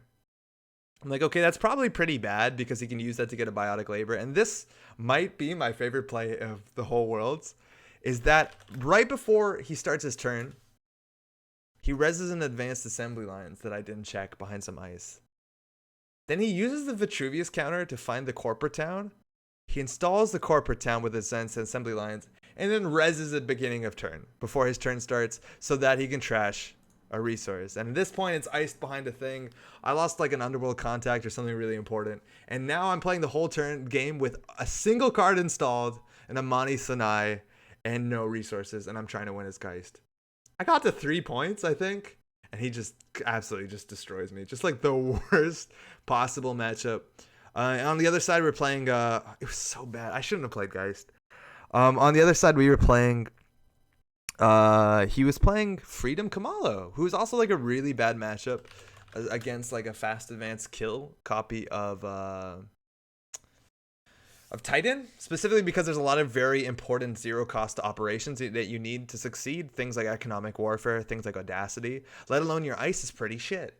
And if you can get those advancement tokens and pressure you out, it's pretty difficult, and you're gonna lose. You're gonna lose. Luckily, the game went on for actually a really long time, and it was actually pretty back and forth. And it came down to this game-winning play, where like an installed reconstruction project in the remote. I get a fast track. I think I actually fast advanced out a global food from hand. It was a good matchup. So we're 6-6. We shake hands. It was fun. Actually, besides the first game, it was actually the second game was like really fun. And then I think my last opponent, 7th round of the day, his name was Martin. Maybe. I hope it was Martin. He was a nice dude. And so we sit down, and we're both at 18 points. And this is the kind of the funny thing is if you have 20 points, which means that we both have to win one game, we get the tags. And I saw everybody at the table here do that who was 6-6. You intentional draw at table like 20. Because basically you say you win one game, I'll win one game. This ensures that we both have 21 prestige, so we can get this prize support and everything above it. It just ensures that everyone walks away with prizes. Again, nobody cares about their placements that badly. I guess if you're fighting for top 8, you might want to be like, fuck it, I'm going to play you for 2 and sweep you or some shit like that. But we ID, and we play the games out. And I won both of those games, so I ended my day with a sweep. So technically at the end of the day, day 1A, I ended up 70th with a 7-7 score. But if you actually count the games that we played, I'm technically 8-6 because I swept, which puts me about 40th. And that only puts you like, what, 2 wins, a win and a tie away from making day 2. So don't feel terrible about it. 8-6 is a pretty good score. I think that puts me about like 42nd on day 1A. And the top 32 made to day 2. So like honestly not that far off. So whatever. Did okay. Now it's the end of the day. And so how's the Montreal crew doing? Roberto, who's in chat right now, made it to day 2. Really good score, actually. I think he was like 7th or 17th or something like that. He's playing Val and Mati, I think. Did good, made day 2. Let's talk about Pat. Started his day 1 and 3. Ends up 9 and 5. Just kept winning everything. 1 win short of making day 2. He's the top placing Sunny. And I think the top placing Sunny at all of Worlds. I can't confirm that. I need to see the day 2 listing. I think the only like other competitive Sunny that we had to watch out for was Brian Cronin. I don't know how Brian Cronin did, but he didn't make day 1B. But like fucking Pat was 1 win away from making day 2 with Sunny and a sports medal that he built on his own that he thinks is really bad. So he got the top Sunny. He ends up with this card. And the wireless thing on top of that too is he was like one of the top 8 HBs. So he walks away with this, mind you, the guy that like I crushed. Like, I don't think he was confident about his decks the day before because like testing went really poor for him. He also got like the top HB. Like, holy shit, what? Absolutely killed it. We had a lot of other players in the meta do 9-5. I think Eric was 9-5. I'm 8-6. I think Julien was 8-6 as well. Like nobody in Montreal went below 500. So huge shout out. We have Roberto to be our Canadian hope for day 2 and coming in 70th place. And this tells you a bit about the field. 70th place out of 200. I'm like top 7th criminal, which is wild. Thank you, Geist. That's my only reason I'm happy I brought Geist to Worlds is I ended up with one of these. Coming in 7-7.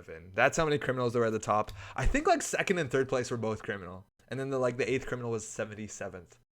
So it was like I was freaking it out. I was like losing it because like that day didn't go too good. Had fun. I'm excited for tomorrow to do commentary. Excited for Roberto. Excited for Pat. And then they called like, oh, by the way, the 8th criminal is 77th. I'm like, what? I'm a top criminal at Worlds. What did I do? And it was super cool. Huge shout outs like Chad is saying to Team Pat. Pat absolutely annihilated it. 1 win away. And again, he started his day 1-3.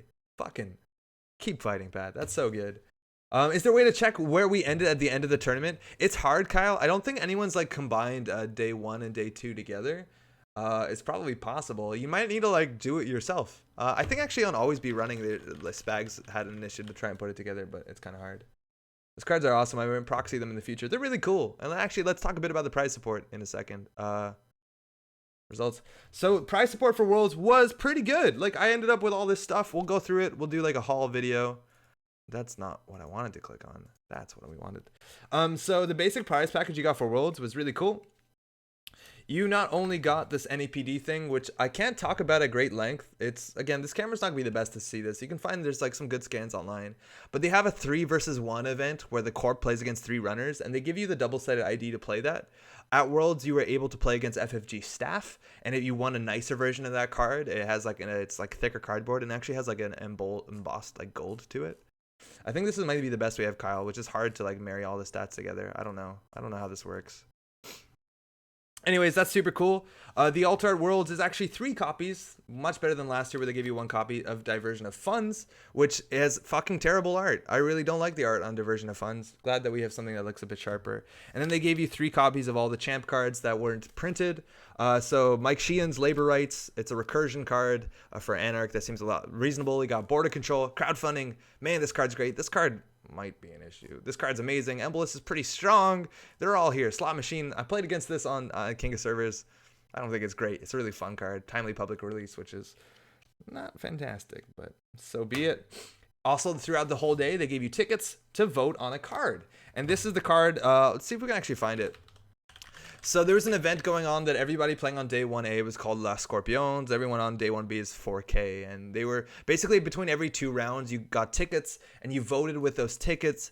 And then you had like 2 different paths of do you want to design this card or this card? And after you did that 3 or 4 times, we designed a card. And let me see if we can find them. Maybe someone in the chat has a link.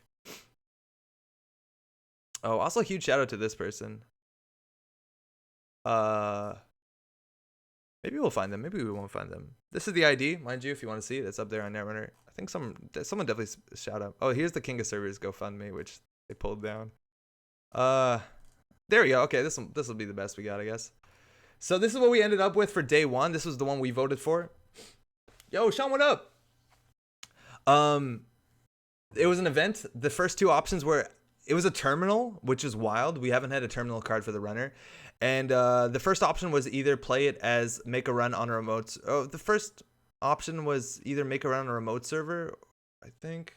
The second run was like okay, no, excuse me. The first option was to make it a card that you could only play after running all 3 central servers. The second option was to make it a terminal run 1. Then it says make a run a remote server. The other option was make a run on R&D. This one won. And then the final options were, if successful, remove the first non-agenda card that you access from the game. Until the end of the game, whenever you access a copy of that card, remove it from the game. 1 of influence, neutral card, limit 1 per deck. So basically you pay 3, you access a card in a remote server, you remove it from the game, and again, if you ever see that card again, whenever you access it, you remove it from the game, which is specifically really good tech against asset spam decks. The idea that you pay 3 credits to remove a Mumbad Virtual Tour from the game, and then every other MVT you access, you remove from the game when you access it, that's huge. That's a really big deal. It is terminal, it is expensive, but if you end up removing something that's really expensive, that's huge. And remove from the game also is good. It doesn't fire any trash punishment. It doesn't fire the trace from controlling the message. Actually, like a pretty reasonable tech card against specifically controlling the message decks. Unfortunately, it is pretty expensive to play. It's a 1 of in your deck, so you can't like find it. You can tutor it. There are run event tutors, planned assault and criminal, but that's largely the best we have. On the other side, we have Hired Help, which was what won on day 2. And this card, not a fan of it. I honestly don't know exactly what the options were at any point in time. I think the option was to either make it an ambush or an upgrade. And then it was either, I remember the last part. It was said, the runner must trash an agenda in their score area to make an additional run on that server. Or ignore this ability if the runner made a successful run on HQ this turn, 1 influence. I remember the other option here was ignore this ability if the runner has fewer than 2 cards in their hand. So they wanted to make an upgrade that says you can only run on this remote server if you either forfeit an agenda, or not forfeit an agenda, mind you. The fucking wording on this card is absurd. Trash an agenda. That's not something that's happened in the game so far. How do you trash an agenda? Like, you can only trash installed cards. I don't think agendas are installed. And that means you take the agenda and put it in the corpse archives, which makes this card easier to play because you can go get the agenda later, I suppose. But trash an agenda? What does that mean? Anyways, the original one that they wanted was ignore this ability if the runner has fewer than 2 cards in hand, which is just busted. Like, oh, Bakata, good luck. There's like only 2 or 3 cards, let alone one of them is like playable that lets you draw mid-run. So it's like Ben Musashi makes anything impossible to steal. Get through 2 Kakugos, get through a Data War. Like, it's crazy. This version is still nuts, and the biggest problem with this card is that ignore this ability if the runner made a successor on HQ this turn. You can install this on HQ, which says the runner can't run HQ at all unless they forfeit or trash, an agenda, have Omar sneak door beta. Like, you can just put this on HQ, and like Dumbbrick is saying in chat, Crisium Grid is another option like this. Like, we had another card called Off the Grid, which was basically what this sort of looks like it wants to be, but this is only on a remote server. And the thing is, if you put a Crisium on HQ, the HQ run doesn't consider itself successful, so you have to run HQ twice, which made some like cool blue sun decks. This card's really expensive, mind you, but this one doesn't give a shit. This is Off the Grid that you can put on HQ itself. Just like, what is happening? Anyways, we got copies of those cards, one for each day. What else do we got? Between rounds, they would put some promos on your table, and generally it was if you won your games, you could take them. So each win takes one of the cards. It started out like pretty modest. So you'd have things like Ice Wall. That's cool. Then they kicked it up. You have things like Aesop's Pawn Shop. That's cool. And then things got nuts. Like Procos started showing up. I only got one of these. Shout out to Eric Kaoli who split them. A lot of people split them even if they was swept. It'd be like, you take one, I take one. I'm trying to look for 2 more of these. I'm down to trade if you have stuff to trade. That's really cool. Ended up also taking like, I don't know what else we got. Yeah, and they started printing this, which is really weird. Like, they gave an APD contract in Eli, and this card, mind you, people were laughing. Someone bought one of these for $100 American the day before Worlds, and they started like giving these out. To like anybody Worlds and NPD contract. Mind you, these cards have both rotated. If anyone wants to trade these for Procos, I'm totally down. I want to get my Procos. On top of that, we got the acrylics. Excuse me, where to put them? I actually really like the acrylics. The acrylics a fair bit because of cool things you can do with them. I trade mine Andre Proco. Yeah, I'm down. Sean, we can do that. Yeah, Gabe's. There was actually like different ones on day 2. There was like there was a Gabriel Santiago on day 2, and on day 1B there was like fucking Making News is a really good alt art that was available. The acrylics they gave out are these, and I actually really like these acrylics a fair bit. They're just like the basic Wayland, like the basic thing, but they're see-through, which allows you to do some really cool things via full art cards. Like, this is what I'm doing. Check this out. Like, you can put like whatever card you want behind it, and like, I don't know, it looks pretty cool. Like, you put a full art Anarch card behind this, like an I've Had Worse or something. It'll look like Max is in the middle of the riot. Like, it's gonna be cool. I like that a fair bit. Also, what was kind of cool is at Canadian Nationals, there was some prize support that they didn't have that was available for Worlds, and we were told to email the person who ran the tournament. They never got back to us. Of course they're not. So like, we ended up getting our Haleys that we didn't get, and this was a goof. I only realized after, but I actually Stewart ended up giving me the top 4 prize support. Got an acrylic Reina, so well played me. Vincent, oh man, they didn't have to hand them out for free for me to laugh at someone spending $100 on a single rotated card. Some people are trying to build a connection, like a collection, Vincent. Like, I don't blame them. Like, the value of the card is a personal value specifically, so yeah. There's Noise, there's Kate, there's a lot of like old stuff too, rotated cards. I got a ton of fan promos at World. So much cool art. I didn't get that many fan promos, unfortunately. I didn't go down to the bazaar. I got some cool stuff. Obviously, shout outs to Mike for the labor rights. One of the cool things also, the nice dudes from Germany, they had a tournament a while ago, which I think you can actually watch on Trace 5, where they played a game. They played in a bank. They played Netrunner. It was called like the Bank Job Tournament. And this, it's not going to do well on, oh, maybe it is on camera. But it's actually a letter in German. It's based off of like the IRS equivalent letter that closes accounts in Germany. And it's like from NBN to Gabriel Santiago about closing Gabe's account. In the background is actually the bank that they played in. Thank you. The German people gave that to all our team.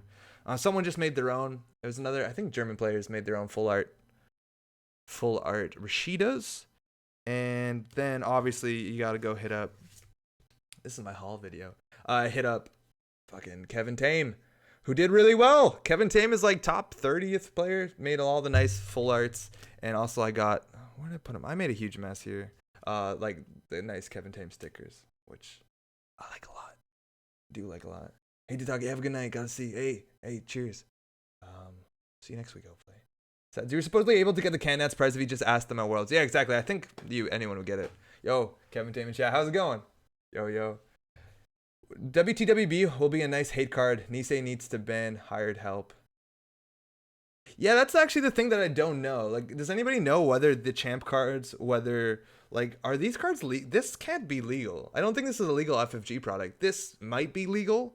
That's what I don't get because some of the new cards that came out, and I'm actually worried to some extent that people are going to start getting into arguments about like what cards should be legal, what cards aren't legal, and then Nisei has to step up and like people will be like, "Oh, I want to play Netrunner without Border Patrol." And honestly, I'm fucking terrified of Border Patrol. You know, like there might be issues about that coming up in the near future. But does anybody know the legality of these things? Kevin's Leela stickers on my laptop now. Yeah, I got 2 copies of Kevin's like the Netrunner lady stickers because I'm gonna buy a laptop just so I can put them on them.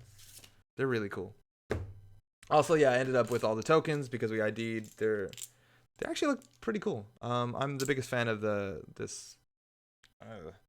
virus token, which is nice and shiny. Legal for what? Legal just in the card pool. Like, there's still Netrunner tournaments going on. Like, there's the Nationals in Europe, Australia, or something. There's still more Nationals. There's unannounced OP events, like the NGO front, GNKs are coming up. Like, are they legal cards?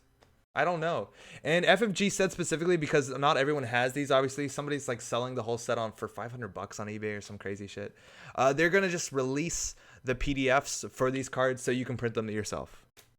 So, the world's created cards are busted. I only think one of them is busted. Kevin, I'm pretty sure Border Patrol is busted. I think the other ones are reasonable. Might as well use notwithstanding clause on the vote card. Seems to be in vogue in Ontario. Australian Nats, October 14th. There you go. Yeah, I think there's still Nationals. Also, Thomas isn't in chat, but there's a big invitational in Antwerp at the end of this month. So I'll go to Australia. Hey, Second Worlds, let's go. That was my day 1A. Day 1B. We got to hit up the commentary tables. And again, absolute treat. Absolute treat for me. Where are we? Day 1A. Who do I recognize? No. Oh, I forgot a round. I forgot another round. I ended up playing against 2 right here. You see him at the beginning. That's White Blades again. You know the bounty match on the King of Servers? I played against him for a round. That was only 6 rounds. He was one of my rounds at the beginning, and I ended up sweeping him again. So I went 4-0 against him the whole tournament. Had a really good game because he was playing 6-point Acme, or sorry, 6-point Asmari. So only 6 agendas, only 3-pointers. So you have to steal 2 of them. And the winning play was like same old thing into freedom through equality, run remote. I think I let actually the trace on one of the surveyors fire so I could take the tags so that I could use like on the lamb to make credits and then draw another card so Dean Lister could break through everything. Like it was a crazy run involving using like Dean Lister, same old thing to draw a card. Like just wild. It was super, super, super wild. Talking about the champ cards, I'm talking about hired help. Put that on HQ and you can't run unless you trash an agenda. Yeah, hired help is stupid. Hired help legitimately doesn't make any sense. I think trashing an agenda doesn't honestly make any sense in Netrunner. But yeah, it's dumb. Like you're gonna see IG decks turn 1 put on HQ and then they just only have to ice R&D. Like, and then you just like, what do you do? Then you like restore it or some shit. Anyways, anywho, so day 1B. Got a lot of Netrunner here, and I'm thinking we're gonna play this in the background. Maybe put the volume pretty low. I've been watching some of it. Day 1B stream was wild, just like the coolest games. We open up with Chris McLennan. Shout out to Chris. I think we played Chris at King of Servers last year against Aaron Andrews, and the day just starts so great. Ben, by the way, informed all of us. He's like, "Hey, I want y'all looking sharp for the stream." So I think I start streaming with Hollis. Had put on a shirt and tie.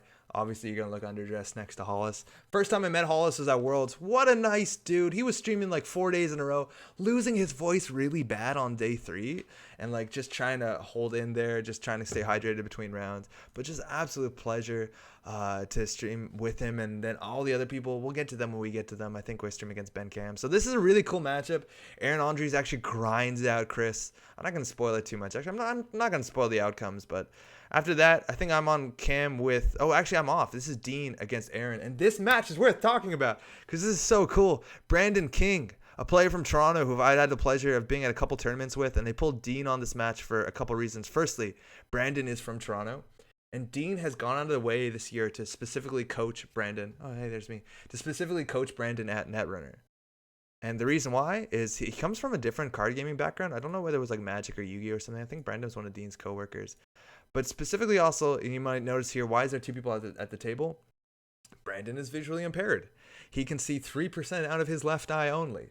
He can't see anything, largely, and he's playing Netrunner, and he's kicking ass. He's at top table right now. I think they're both 2-0, playing against Peter Dinya from Hungary, a very, very high-level player.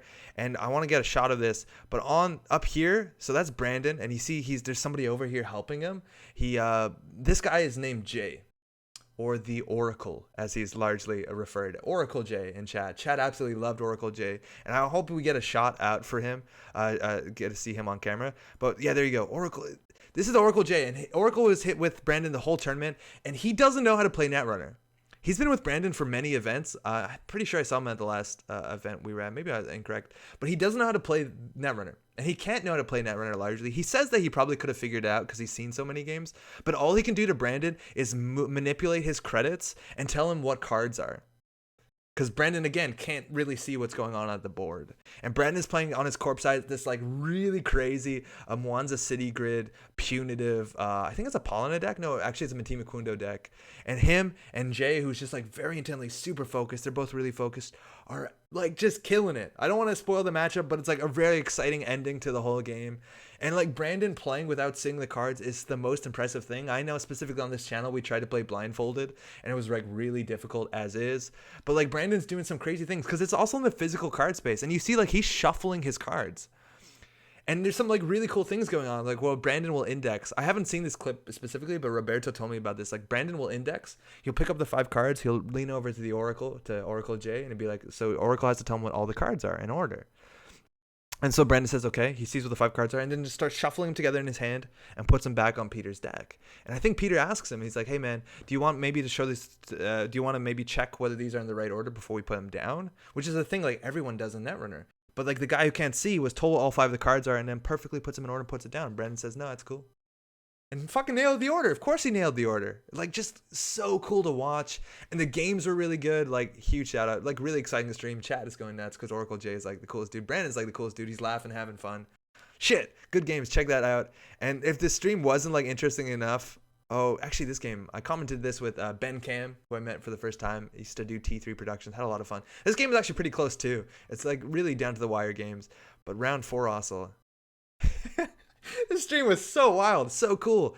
If you don't know, on the left is Alex White. I think Vinegary Mink is the title. One of the favored players from the UK to maybe win Worlds. And both at 5-1 on the right is enigmatically known as Beckett. I think we've seen Beckett maybe on stream before at events before. I think he's like 11. I think that's what he said when we asked him. You got to watch Beckett play. It's wild. He is the fastest Netrunner player I think I've ever seen. Makes Dan Dargenio look like he's playing slow. Just everything's flying around, super energetic, having fun, laughing, and Alex is trying to like tax him out with the UK version of the CTM. The Beckett. Just definitely check this out. These games are wild. And Beckett's just like look at him. He's just everything's like flying, just playing so fucking fast. And Alex is like trying to make sure everything's on.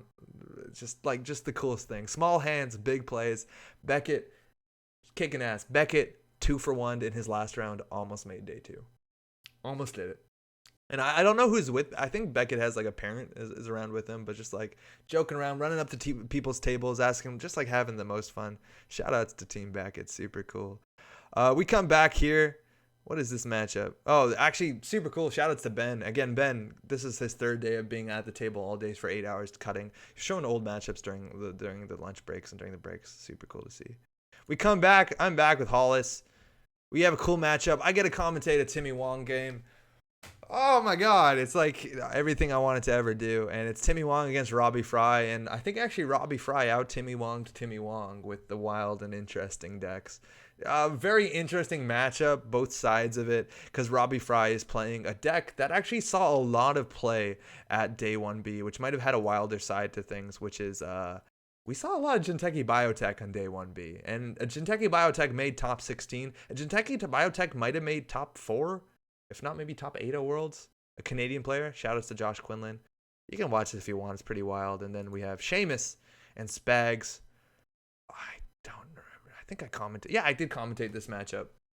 Worth watching. Spags playing Tag Me against Seamus's I think the UK was on 3 copies of AR Enhanced Security, if I'm not mistaken. Seamus, a very strong player from Scotland. I think he runs a podcast too, right? Just to be clear, that's not the same Beckett who wrote Waiting for Godot, is it? It might be. We don't know. Can't wait to fast track for government takeover without HQ. Yeah, right. Like, you can do stuff about that. Send me a Slack message if you want to trade for Procro Nightman. Hey, Sean, thank you. He smoked me the first round of Store Chance because I didn't know he knew how to play Netrunner. Beckett knows how to play Netrunner. It seems like he plays really fast. It seems like he's playing off of instinct. I don't know.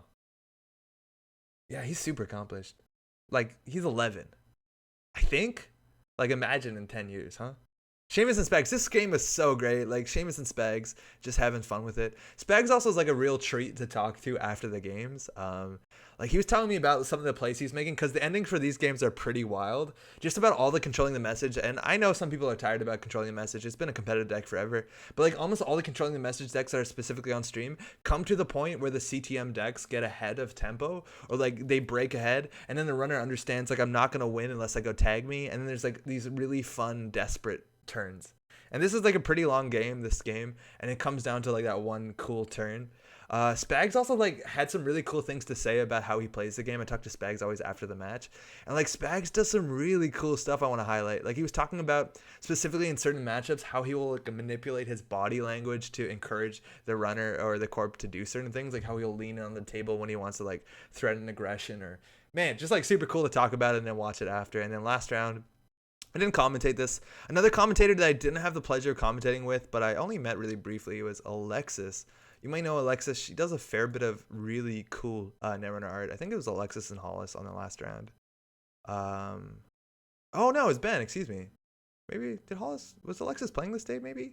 No, because she's commentating. Okay, I jumped over in Alexis, I think. Anyways, this on the left is Paul G. Paulie G. I don't think he's been playing for a long time. And he's playing the Scorpios against Timmy Wong, and just like really brutal matchup against Timmy. And on the other side, it's a bit scary. And there's so much like support for the UK. I'll just take my energy in chat for Paulie G. And again, they need to win 2 of these. They're at right now, like, it's 10-3, 9-4. If you lose 5, you don't make it to day 2. There's a chance both of these players make day 2. The world deserved to see more Seamus versus Spags. I find Spags one of the most intriguing characters in the community. Please tell Spag stories. Yeah, man, Spags is a really interesting dude. So after this, we figured out who made day 2. It's 35 players from day 1B, 31 players from day 1. Canada has some pretty good representation so far. I'm obviously a bit invested in Canada doing well. So we have, I'm going to forget someone, but in Toronto, we have Matthew Kumar, Josh Quinlan playing Biotech. We have Dean Tran, Canadian Darling. We have Roberto Linto. That might be it. Maybe I'm forgetting someone from Canada, but like 2 rounds of Swiss. You basically have to 2-for-1 all your games, and we're on to day 2. Graduated Swiss cut. And again, have the absolute treat of commentating this with. We're still dressed all sorts of nice. Again, you look underdressed next to Hollis. Huge shout outs again to Hollis. First time meeting Hollis. Like the nicest dude. Just the great. Oh, Matt Genser and Eric George made day 2? Yeah, he must have, right? And Matthew Genser. Thank you, Sads. I played Jitegi Net games for the first time in 3 months today. I love Max. Max is so much fun. Max did really well also at Worlds, Andy. If you want to find some good competitive Max decks, just to like figure out some basics, a really good time. Also, System Outage, how's it going, man? How you doing? Great meeting you at Worlds. This day started, again, had the pleasure of commentating. These are some pretty good games. You're seeing a lot of controlling the message against Val. These players are actually playing out their matches. There's only a couple players, 5 or 6 players that were 11-3, so they actually wanted to play out the rounds. They didn't need a 2-for-1, so we got some games. After this, oh my god, this round. If you watch any round, this round might be one of the most famous. And on the left, we have Seamus, who didn't make, I think he made day 2, or maybe he didn't make day 2. I think he didn't make day 2. I think he also ended like 8-6 and lost his 2-for-1 last round. So, admittedly, I was a bit nervous about commentating. Seamus is a very strong competitive player in terms of like just like basic fundamentals of how to play things good. He had a good idea about the how to play against the maxed. He understood the controlling the message deck very well because it was the UK's controlling the message deck that a lot of them were playing together. Oh no, wait, this is all wrong. Excuse me. They play a lot of CTM. I don't play a lot of controlling the message. I feel like I understand the matchup nowhere near as good as Seamus does. On the right, we have Jeff Odell, a player I'm not familiar with, who is playing Max. And this matchup, I think, Seamus knows well. And I told Seamus before we start commentating, like, hey, we had this thing with the stream where we actually had a lot of players in the stream that were asking like basic questions about Netrunner, which is really exciting. Like we had a lot of people there that this is one of their first Netrunner events and they were asking questions. And Ben wanted to do this, and I also really wanted to do this. Is if you watch the commentary, I try and make an effort to not use acronyms without explaining them. I explain basic abilities on cards, and I wanted to make it as understandable as possible. So I told Seamus, I'm like, hey Seamus, you want to go into the in-depth detail and I'll explain like the basics for new players. We agreed for that. And commentating with Seamus was like fantastic. Like the best. Like he's calling out all the good like turning points of the play. I was like super nervous that I sounded smart at that point. I think I like don't remember the trash cost on certain assets and I feel pretty stupid, but I think the commentary in this game was great. I'm going to spoil a bit. Spags is not running the normal controlling the message decks that you might been seeing all day. He is running a Zealous Judge version with Boom, and this match is wild. It goes on for pretty long, and just like it comes down to credit differentials, like I'm 1 credit short of doing something really good, or like Hacktivist is preventing me from doing this. If I res this, I have a 1 in 5 chance of trashing the Boom I need to kill you with. Just like super exciting Netrunner, and Seamus killed it with the commentary. I had so much fun commentating against that, or with Seamus. Day goes on. That's a replay. I think we have a lunch break right there. And we hit top 16 double elimination, so 16 players left. Yeah, when he reses the judge, oh man, it was so good. It was so good. This is Alexis. I didn't get to commentate with her, but we're on here. Josh Quinlan, Canadian. Again, Jinteki Biotech was very popular. That's what Josh is running on the other side. That actually, I don't think this shows up on camera, but Josh talks about this in his write-up. That probably maybe my favorite play, and I think I've said this already before at Worlds, that we saw specifically. Josh, there's only like maybe 8 people left in the tournament, and they're playing against, I think it was Rotom Appliance, who I never introduced myself to, but is somebody who's been playing Netrunner and building decks forever. I've been playing a lot of Rotom Appliance decks on this channel like since the dawn of the channel, so shout outs to Rotom from the UK. But Rotom is up 6 points playing against, he has Employee Strike down, so like the ability on Biotech isn't very scary. The flip to do damage or fast advance isn't prevalent. We'll just roll this, I guess, or it isn't like a threat. And Josh is on the table. There's a Mushin Advance card that's been there I think for a while, but he's down 0 points to 6. Doesn't have a lot of a deck left. Josh is playing I think Haley Pawn Shop or something like that, some shaper, I'm pretty sure. Has installed a No One Home, which is a net damage prevention card, which is a problem because Josh's deck is definitely trying to kill them. Do we have an DB open? And also then a turn later installs a feedback filter. So one of the only brain damage tech cards in the game and multiple net damage card games. And I hope this, I'm Eric George is standing behind me, another Canadian player. He's like, yeah, man, I think that's it for Josh. Josh is just done. But Josh obviously doesn't give up. It's like 10 minutes left in the round. He Mushins something. Mushin no Shin's a card. Rotom runs it. It's a Project Junebug. That's fine. He uses the No One Home. He prevents some of the damage. The game goes on a bit. Josh ends up like Archive Memories for a Mushin. Rotom is just, he has, I think, only 4 cards left in hand at this point, no deck left. And there's a Kakugo, I think, on R&D. So he knows there's Obokata Protocols in the deck. So as soon as he like runs R&D and takes 1 net damage, he can't steal Obokata anymore. So it comes down to running the not taking enough damage. So he's like gaining money largely and building up turning wheel counters. I think he turning wheels R&D on maybe a turn before when he has like 5 cards in hand, loses 1 to Kakugo, doesn't see the winning agenda. And so Josh Mushin advances a card. So there's 2 cards on the table, 4 advancements each, which is scary. With 4 advancements, that's 8 damage from a Junebug, let alone it could be a Cerebral Overrider, which you can prevent 2 of the damage from Feedback Filter. But if the damage lands, otherwise you're at 2 cards in hand, which means like Neurally Impede, Biotic Card Flip might end the game. Again, Strike is up, but it means you can't steal Obokata, and then hopefully Josh can win. So I think he ends up taking credits. So it's 6-0, 4 cards in hand. There's like 3 minutes left in the round. And Josh plays Freedom through, what's it called? Clones are not people. This current says if you score an agenda, it's worth an extra point. And then advances both of his Mushin cards and scores 7 points in 1 turn. It was fucking nuts. Josh is like, obviously has 2 agendas Mushin on the table. One that's been there since the beginning of the game. Not scoring it. Just sitting back, be like, oh, I'm going to score that at some point. everyone went crazy. All the Canadian players were just like losing it because Josh is now the last Canadian in it and just scored 7 points in a turn. He calls it out in his deck list right up, and like the coolest play is, yeah, I scored 7 points on one turn with Mushin and made top 8 of Worlds. That's how he made top 8 of Worlds. Just like agenda on the table forever. And you see him on the stream. He comes up later, also just like Mushining out agendas. He plays against Abram Jop, and he calls it up also on the right up. But really cool. And that's kind of like a big deal is when you have so many decks. And I'm not a big fan of Mushin. I don't love playing against Mushin, specifically on JNet, because it's so high variance. Mushin's admittedly more interesting at top tables where people are making calculations, where people understand, like, if I run this and it's bad, I lose my world's run. So it gets at least a bit more interesting. On JNet, a lot of times I'll just like Mushin run. Yeah, I don't give a shit. Like, if I lose the game, it doesn't matter that much. But so it's interesting. It's definitely interesting. But like when people are building decks like, you know, Val decks that are trying to like get the most economic value, or like Haley pawn shop decks, at the end of the day, you just gotta make a call with Mushin, and that can be difficult. Josh's runner also is very interesting. It's a Valencia with 3 copies of Apocalypse, so he had some fun that day. The day goes on. I think I get to commentate one more game. It was a good game too. Oh, Abram Job versus Josh. That's gonna be good. Did that just happen? Maybe we missed that. All right. Oh, yeah, Jono. Jono's doing commentary, too, if you don't know Jono. Jono made Cobra AI, the tournament software, if I'm not mistaken.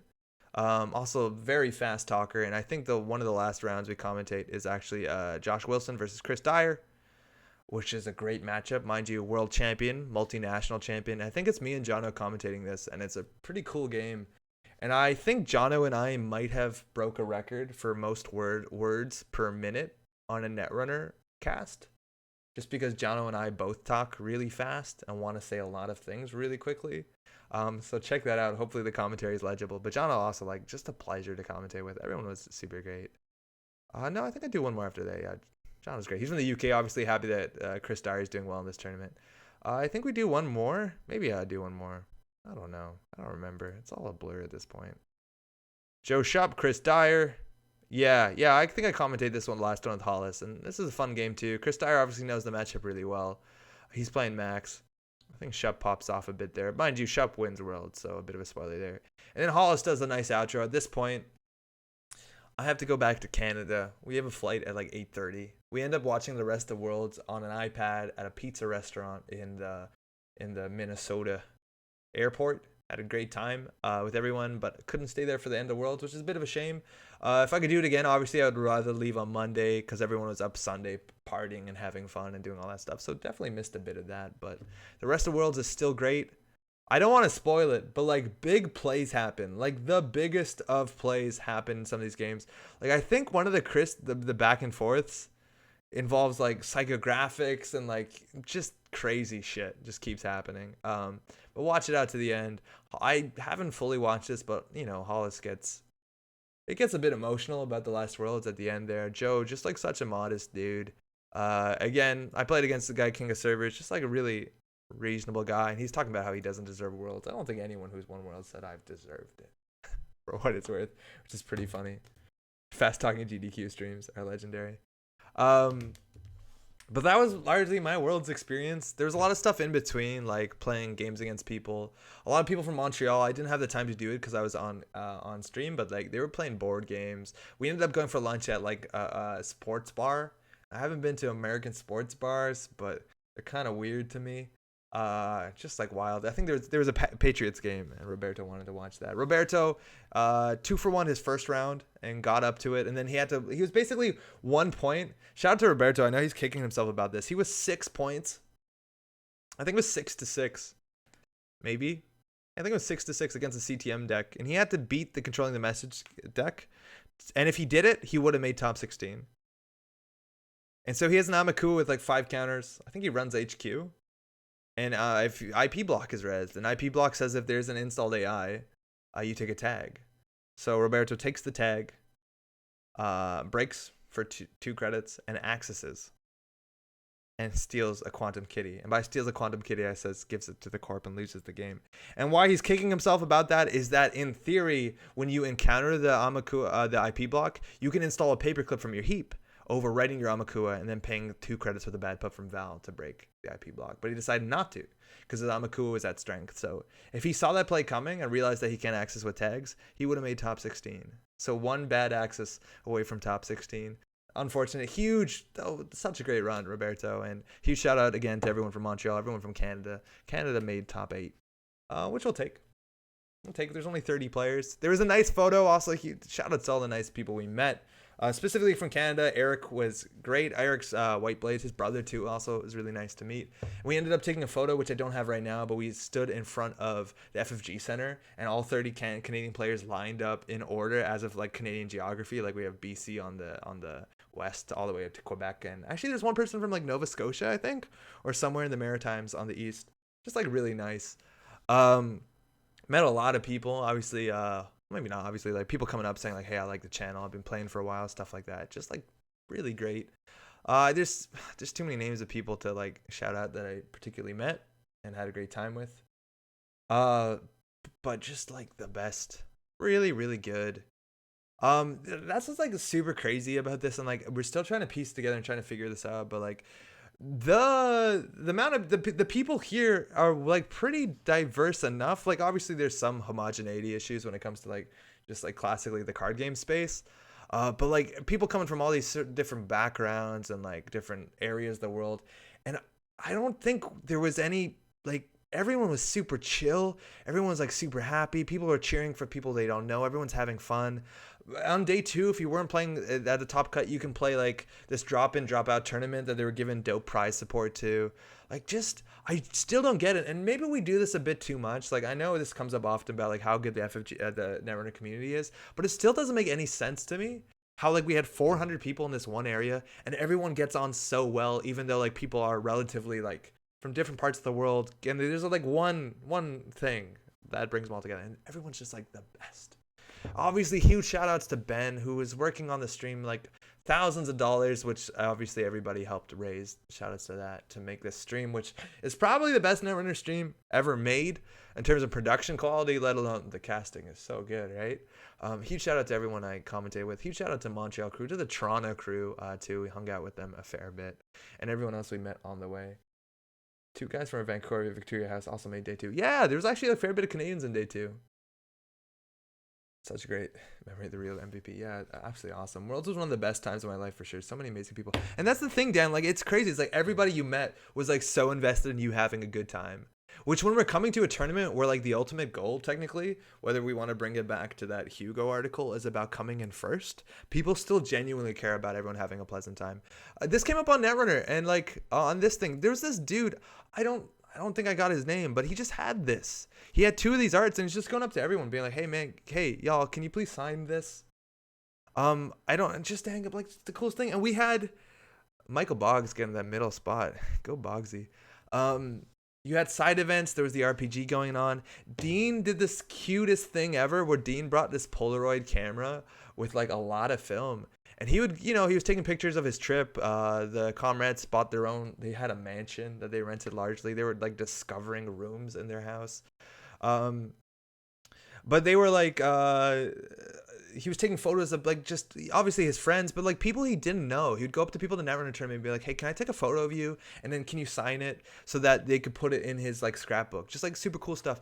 I was talking to like Dan D'Argenio and people between rounds. Like Eric Kaoli was super cool about this too. Just talking about their deck list and talking about like how to beat their deck, which for me was something I wanted to know, not because I made day 2, which I didn't, because of the commentary was really important. They're like candidly talking about like how to defeat each other. Like just the coolest things. Yeah, rip Ottawa. Ottawa didn't, and no one came from Ottawa. This prints look great. My signature is just to the left of Akiko's neck, I think. Patrick Sklar. Jay Sklar, right? Also, hey, shout outs to Pat. You missed the part where we talked really nice about you. World's top Sunny, we're pretty sure. 1 win away from making day 2. After starting 1-3 and after we kicked Patrick's ass in testing. And he showed us, right? Quality commentary is so good. It was cringy to watch Old World's commentary is not particularly great. Huge shout out to you for your excellent commentary. Thank you, Rain. But like everyone else killed it. Like Sheamus and Jono were up there for the final cut. Again, also Hollis, like the coolest dude. Ben Cam. I didn't commentate with Alexis. I ended up, but she did great too. He said nice things. 1 second, I've got to rewind. We went through the whole thing, Pat. We made it a cool narrative where we talked about how you had this uphill fight. It was good. It was a good story. But also shout outs to that. Worlds was great. Breakfast was good. I ate too many burgers. I came back. I felt pretty gross as a person. They were all getting real wasted. There was bottomless mimosas Sunday morning. So everybody who didn't make day 2 who wanted to, net jogging was inviting us to just get tanked in the morning and watch the stream. I think some players did actually drink too much though. My butt was kicked in testing, but it definitely helped me prepare for what was to come. There you go. There you go. Oh man, how was everyone else who went to Worlds? Hopefully you had good stories. And again, like the coolest thing, there were so many players that I talked to. I think there's specifically 2 players I remember that I talked to. They're like, this is one of my first tournaments. I'm on day 2. It's going pretty good. Some of the top lists there was SSO and like Liza honestly wasn't a bad choice. There wasn't that much meat damage besides like specifically, I think 1 or 2 Argus decks and then maybe all the Titan decks were running meat damage. Did you mention the pickles and snacks yet? We ended up keep going to the same place for lunch, which it's called like honey baked ham or something around the corner. And I kept giving you pickles, but the pickles were individually wrapped in like plastic bags. Just so weird. I didn't get to talk to Michael Boggs. Specifically, Boggs mostly was around later on day 2. I think he hung out with people after. I think people even played. And Michael Boggs was doing the 3 versus 1 NAPD thing, which is interesting and has its own meta and might inherently be broken, but probably is a fun thing to do. You can print out the ID, mind you, and try it yourself. The rules are all online. Somebody uploaded the ID somewhere around here. Try it out. Excuse me. Also, shout outs to all the people that figured out how to break it. This game is cool. It's like 1v3, and I think the Corp gets 1 turn, then everyone gets a turn around the table. The Corp has like a busted ability. The back of this card lets them like click for 3, draw 3 credits, stuff like that. But then people are like, as the tournament is going on, people are figuring out better and better ways to break it. So like one of the groups that showed up, every deck ran 3 copies of Fisk Investment Seminar, and they're just like, fuck you, draw. They just crushed it. Cool stories where one player in their deck specifically beat their deck to play Apocalypse, and they would just make 3-axis Apocalypse, and then the other 2 players that followed would like go for multi-axis. Specifically, even that player, who was it? Was it Coca-Cola maybe? Was saying in that matchup, that the Corp even had res like a hostile infrastructure. So if you play Apocalypse, you die. But they didn't care, and they apocalypsed, flatlined themselves just so the next 2 players could close the game off. Like, really cool stuff like that happened. There's also, like, all these, like, really cool stories that I'm going to forget. Like, I met Romas, who I think traveled in from Latvia. And Romas is somebody I knew because they built that Shaper deck that was only running for agendas, is running deep data mining, notoriety, and then 3 copies of Liberated Cella, which is a deck that another player who was at Worlds, Julien, found and like tuned it, and then we played it together. And round 1 pairings, when they were setting up the pairings to do counts, Julien and Romas were paired together, and they were talking about it. They're like, "Holy shit, you played that deck!" Like the coolest thing, just like some cool stuff. Yeah, Spag's CTM deck days ran boom. It was pretty cool. They're in bags, so it doesn't get the pickle juice touching everything. Why are we making garbage? Just give me a pickle. Anyways, the sandwiches are good. Just it's great. It was like literally 4 or 5 days of just hanging out and like playing Netrunner. And that was the wild thing, is like we came back Sunday night real late. It was cold here in Montreal. And then Monday night the question was like, hey, are we going to the pub to play Netrunner? And this always happens. And maybe this always happens. No, this always happens. Is that you think after a tournament of spending days like commentating or playing Netrunner, you come back and you'd be like, no, I'm Netrunnered out. But like, I actually couldn't go on Monday. But like, there was players that went to Worlds that were like, yeah, I'll be there on Monday. I'll still be playing Nets, because always after a tournament, I still want to play more Netrunner. Specifically for me, though, I had work stuff. I couldn't do it, but it was fine. It doesn't need to be when it's folded. Kind of like a sandwich bag. Folding will... Pickle bags were really funny. That was really funny. System saying it was truly amazing experience. I can't believe I almost didn't go. Yeah, shout outs to everyone who made it. Again, a lot of people made it just because it was last Worlds. They're like, fuck it. I've been playing for a couple months. I'll go. I think everyone Pretty sure everyone had a great time. Everyone was like super nice. Chris, what's up? NYC met in the hotel till 3 the night after Worlds. So many nets. You know, and like the hot tub is still a thing that's always been a thing. If you go to the Radisson, there's a room with a pool and a hot tub and a sauna, and like we're hanging out there every night. There's just so many people in the hot tub from all different metas. We were in the sauna, and like there's these 3 ladies that came in. They're sitting down and be like, "What's going on? Why are there so many men here?" And we explained what Netrunner is, and like, what? Why do they all have accents? And we're like, you know, this is Worlds. Like people are here from all over, and they're like, what? And we had to explain it to everyone. It was really funny.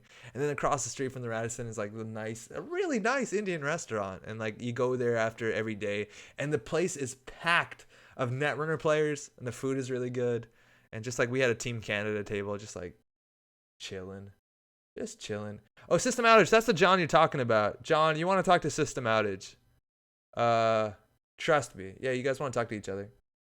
I think you both play the same RPG.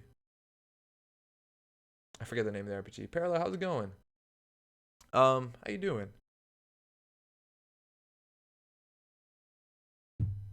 So the question is, what do we do from here? Right? Oh, perfect. You guys met on Twitter. Excellent. What do we do from here?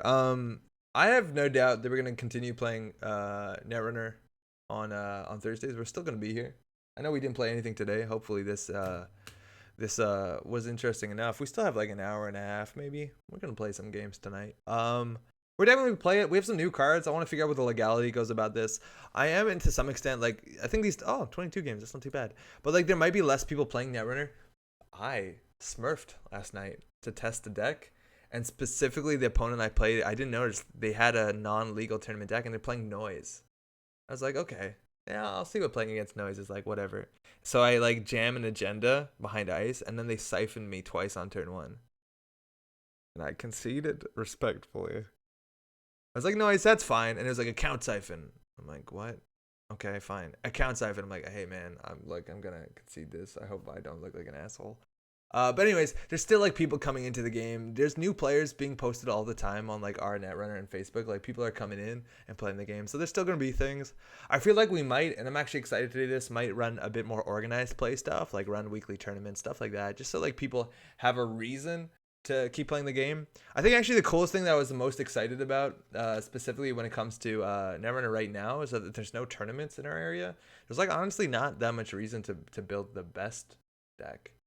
So like I'm just like excited because like I had to take all my cards out of my binders to put in like these boxes to take to Worlds. The security went through these. They fucking did not put them back in the right order. Is that I've seen a bunch of cards. I'm like, I've never played this. This is not a tier 1 card. Let's figure out how this works, and I'm excited to do that. So we'll see how it goes. I definitely wouldn't have done so well without some pre-tournament testing with you and Scott and John. Oh yeah, hey Patrick, you tested with all the guys.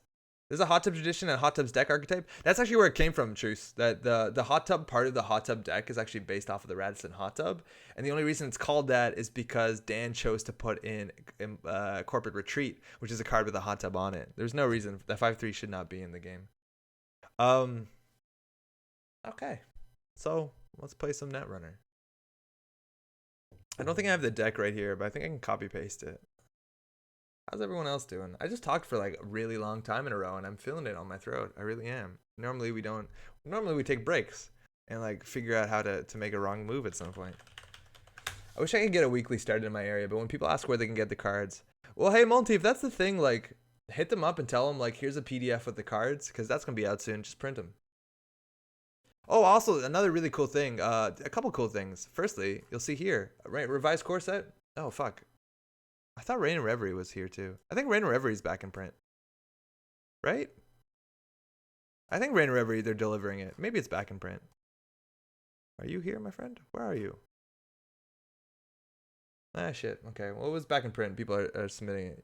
Yo, what up, Joggin? Thanks for all the word stories. Wish I could have gone. Hey, Shazner. At least glad you could enjoy the stories. Check out the streams, of course. Check out the streams. They're pretty great. It was for 6 whole minutes. That sounds about right. Another actually kind of exciting thing for, I guess, other reasons maybe. Asmodee Switch. There was a Nintendo Direct this evening. This is kind of cool. And Asmodee had a thing in a Nintendo Direct saying that they're actually building fully digital versions of their card games, and with multiplayer, with single player, like the whole digital version of the game. And they're opening with Carcassonne, Pandemic, and Lord of the Rings LCG on Switch. And Switch is actually like a living card game is coming on Switch, which is obviously bittersweet because there's no Netrunner. But like I wouldn't be surprised if you start seeing other card games like that. Like maybe Arkham will show up at some point. Maybe those are a bit more complicated. They said Catan is coming next, but it looks like there's actually some pretty strong AAA card gaming stuff. Like maybe you'll end up seeing, if you're excited about, I know a lot of people are excited about Keyforge. Maybe that's going to be on Switch at some point. Yeah, LOTR is already on Steam, I think, in early access. But the fact that like it's in a like that makes it, I think, like if you're going on a PC to play like a card game, you're probably already pretty invested. But the idea that people can find card games like this on a Switch, which has like a larger demographic, even a younger demographic probably of players than Steam on average, that's pretty cool. And it's also portable, so like you can bring just like the tablet part of your Switch or whatever and play on the touchscreen and play wherever the hell you want. Like that's super cool. Yeah, it doesn't look exactly like the LCG, right? It looks a bit like it does look a fair bit like I guess Hearthstone. Also, if you want to care about other card games, Artifact was shown for the first time. Gameplay was Artifact was shown at PAX West, which is like 2 weeks ago. If you want to watch, Ars Technica has a really cool explanation how to play it. If you don't know, Artifact is another Richard Garfield card game that is coming out. It's a Valve thing. The distribution model, you pay per pack. I'm not excited about that in the slightest bit. But like you gotta check it out. It's at least interesting. Richard Garfield talks about it. Richard Garfield, if you don't know, invented original Netrunner and Keyforge. It's kind of wild. If you want to find out about another card game, maybe check that out. Yeah. Also, oh yeah, hey Pat. Pat's in chat right now. Pat wanted to plug this too. I want to get the dates right. I think it's October 12th to 14th. Pat Sklar, world's best mom, world's best Sunny player, Metro Grid person, is going to be at Shut Up and Sit Down Expo, October 12th to 14th. Which is in BC. So for all those around that area, maybe on the West Coast that are going to that, if you're going to the Shut Up and Sit Down Expo, if you don't know what Shut Up and Sit Down is, you probably know what Shut Up and Sit Down is, right? Pat's going to be there with Netrunner decks, so come show up. Come play Pat. He'll be around. I have no doubt he'd like that. Maybe he'd like that too. At least Steam has a rich marketplace for individual card selling. Yeah, they do. Steam is going to be selling individuals on the Steam marketplace, which is going to be interesting. Whether we'll see whether whether Valve takes a cut of all sales on the market. Cursor, how's it going? Yeah, they started also streaming today, Thursday afternoons. Shut Up and Sit Down did their first live stream on Twitch, which was fun. They played a bicycle racing game. Does Quinn still play Netrunner? No, I don't think he does. He made an article about it. He also mentions it specifically in this stream. After the stream is over, they just like shot the shit. And one of the questions they were talking about is whether or not is there a certain game that you don't play with your friends because you're too good at it. And his answer was definitely Netrunner because he's played a lot of it. I don't think Quinn's plays anymore. I might be wrong about that, but he recently got like a Link tattoo. And if I'm not mistaken, also his wife, Lee, who wrote one of the best Netrunner articles and played too. She also got a matching tattoo. Yeah, Flamme Rouge. That's correct. That's what it was. Yeah, he got the cool Link tattoos. A lot of people at Worlds ended up with tattoos. Anywho, let's play some Netrunner. I remember how to play that. So, I lost the plot a bit here. Oh, right, Firefox. Come on. I want to build weird decks.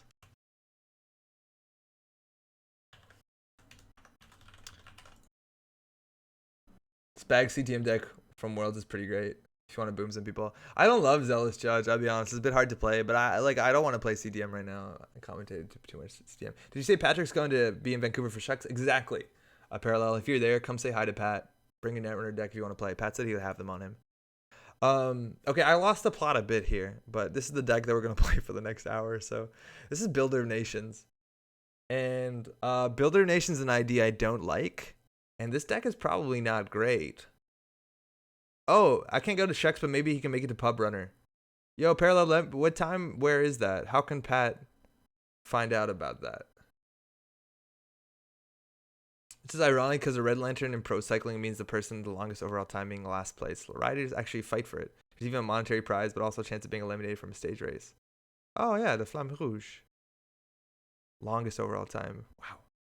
Wow. Anyways, This is where we wanted to do at some point is I wanted to build specifically a Builder Nations deck because I got a bit infatuated with the idea of dedicating a City Works project. You get a City Works project on a table, and I saw a bit of this play, is that you install it and then you dedicate it, and if they want to steal it, it does a lot of meat damage so that you can go ahead and hit them with a punitive.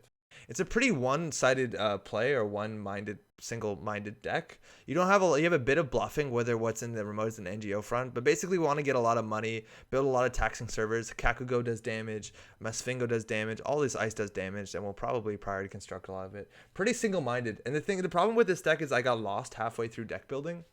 I tested this a bit last night, and we were getting runners that have very few cards in their hand at the end of the game or in their deck. I think the cool thing I wanted to try with Builder Nations is actually to build something like a potential Unleash deck. With cards like Kakugo and Masvingo, it's not hard that every turn that you can do 1 damage to the run or to the corp. And on top of that, we had cards like that Refractal Matrix, refract something matrix that says when they ever break all of the subroutines on ice, they start to trash more cards off their deck. You have cards like Prisec, which are really sweet. I was even considering playing the Satellite Grid, which I think is actually worth playing, or like Dedicated Satellite. Or there's an upgrade from Order and Chaos that says every card in the remotes in that server has a token on it, so Kaikugo starts to do 2 damage. And I actually wanted to build Fractal Threat Matrix. Thank you, Apathy. And I also wanted to play Underworld Renovation. The big reason why I actually really like Underworld Renovation and why it's a card that's definitely stronger to some extent in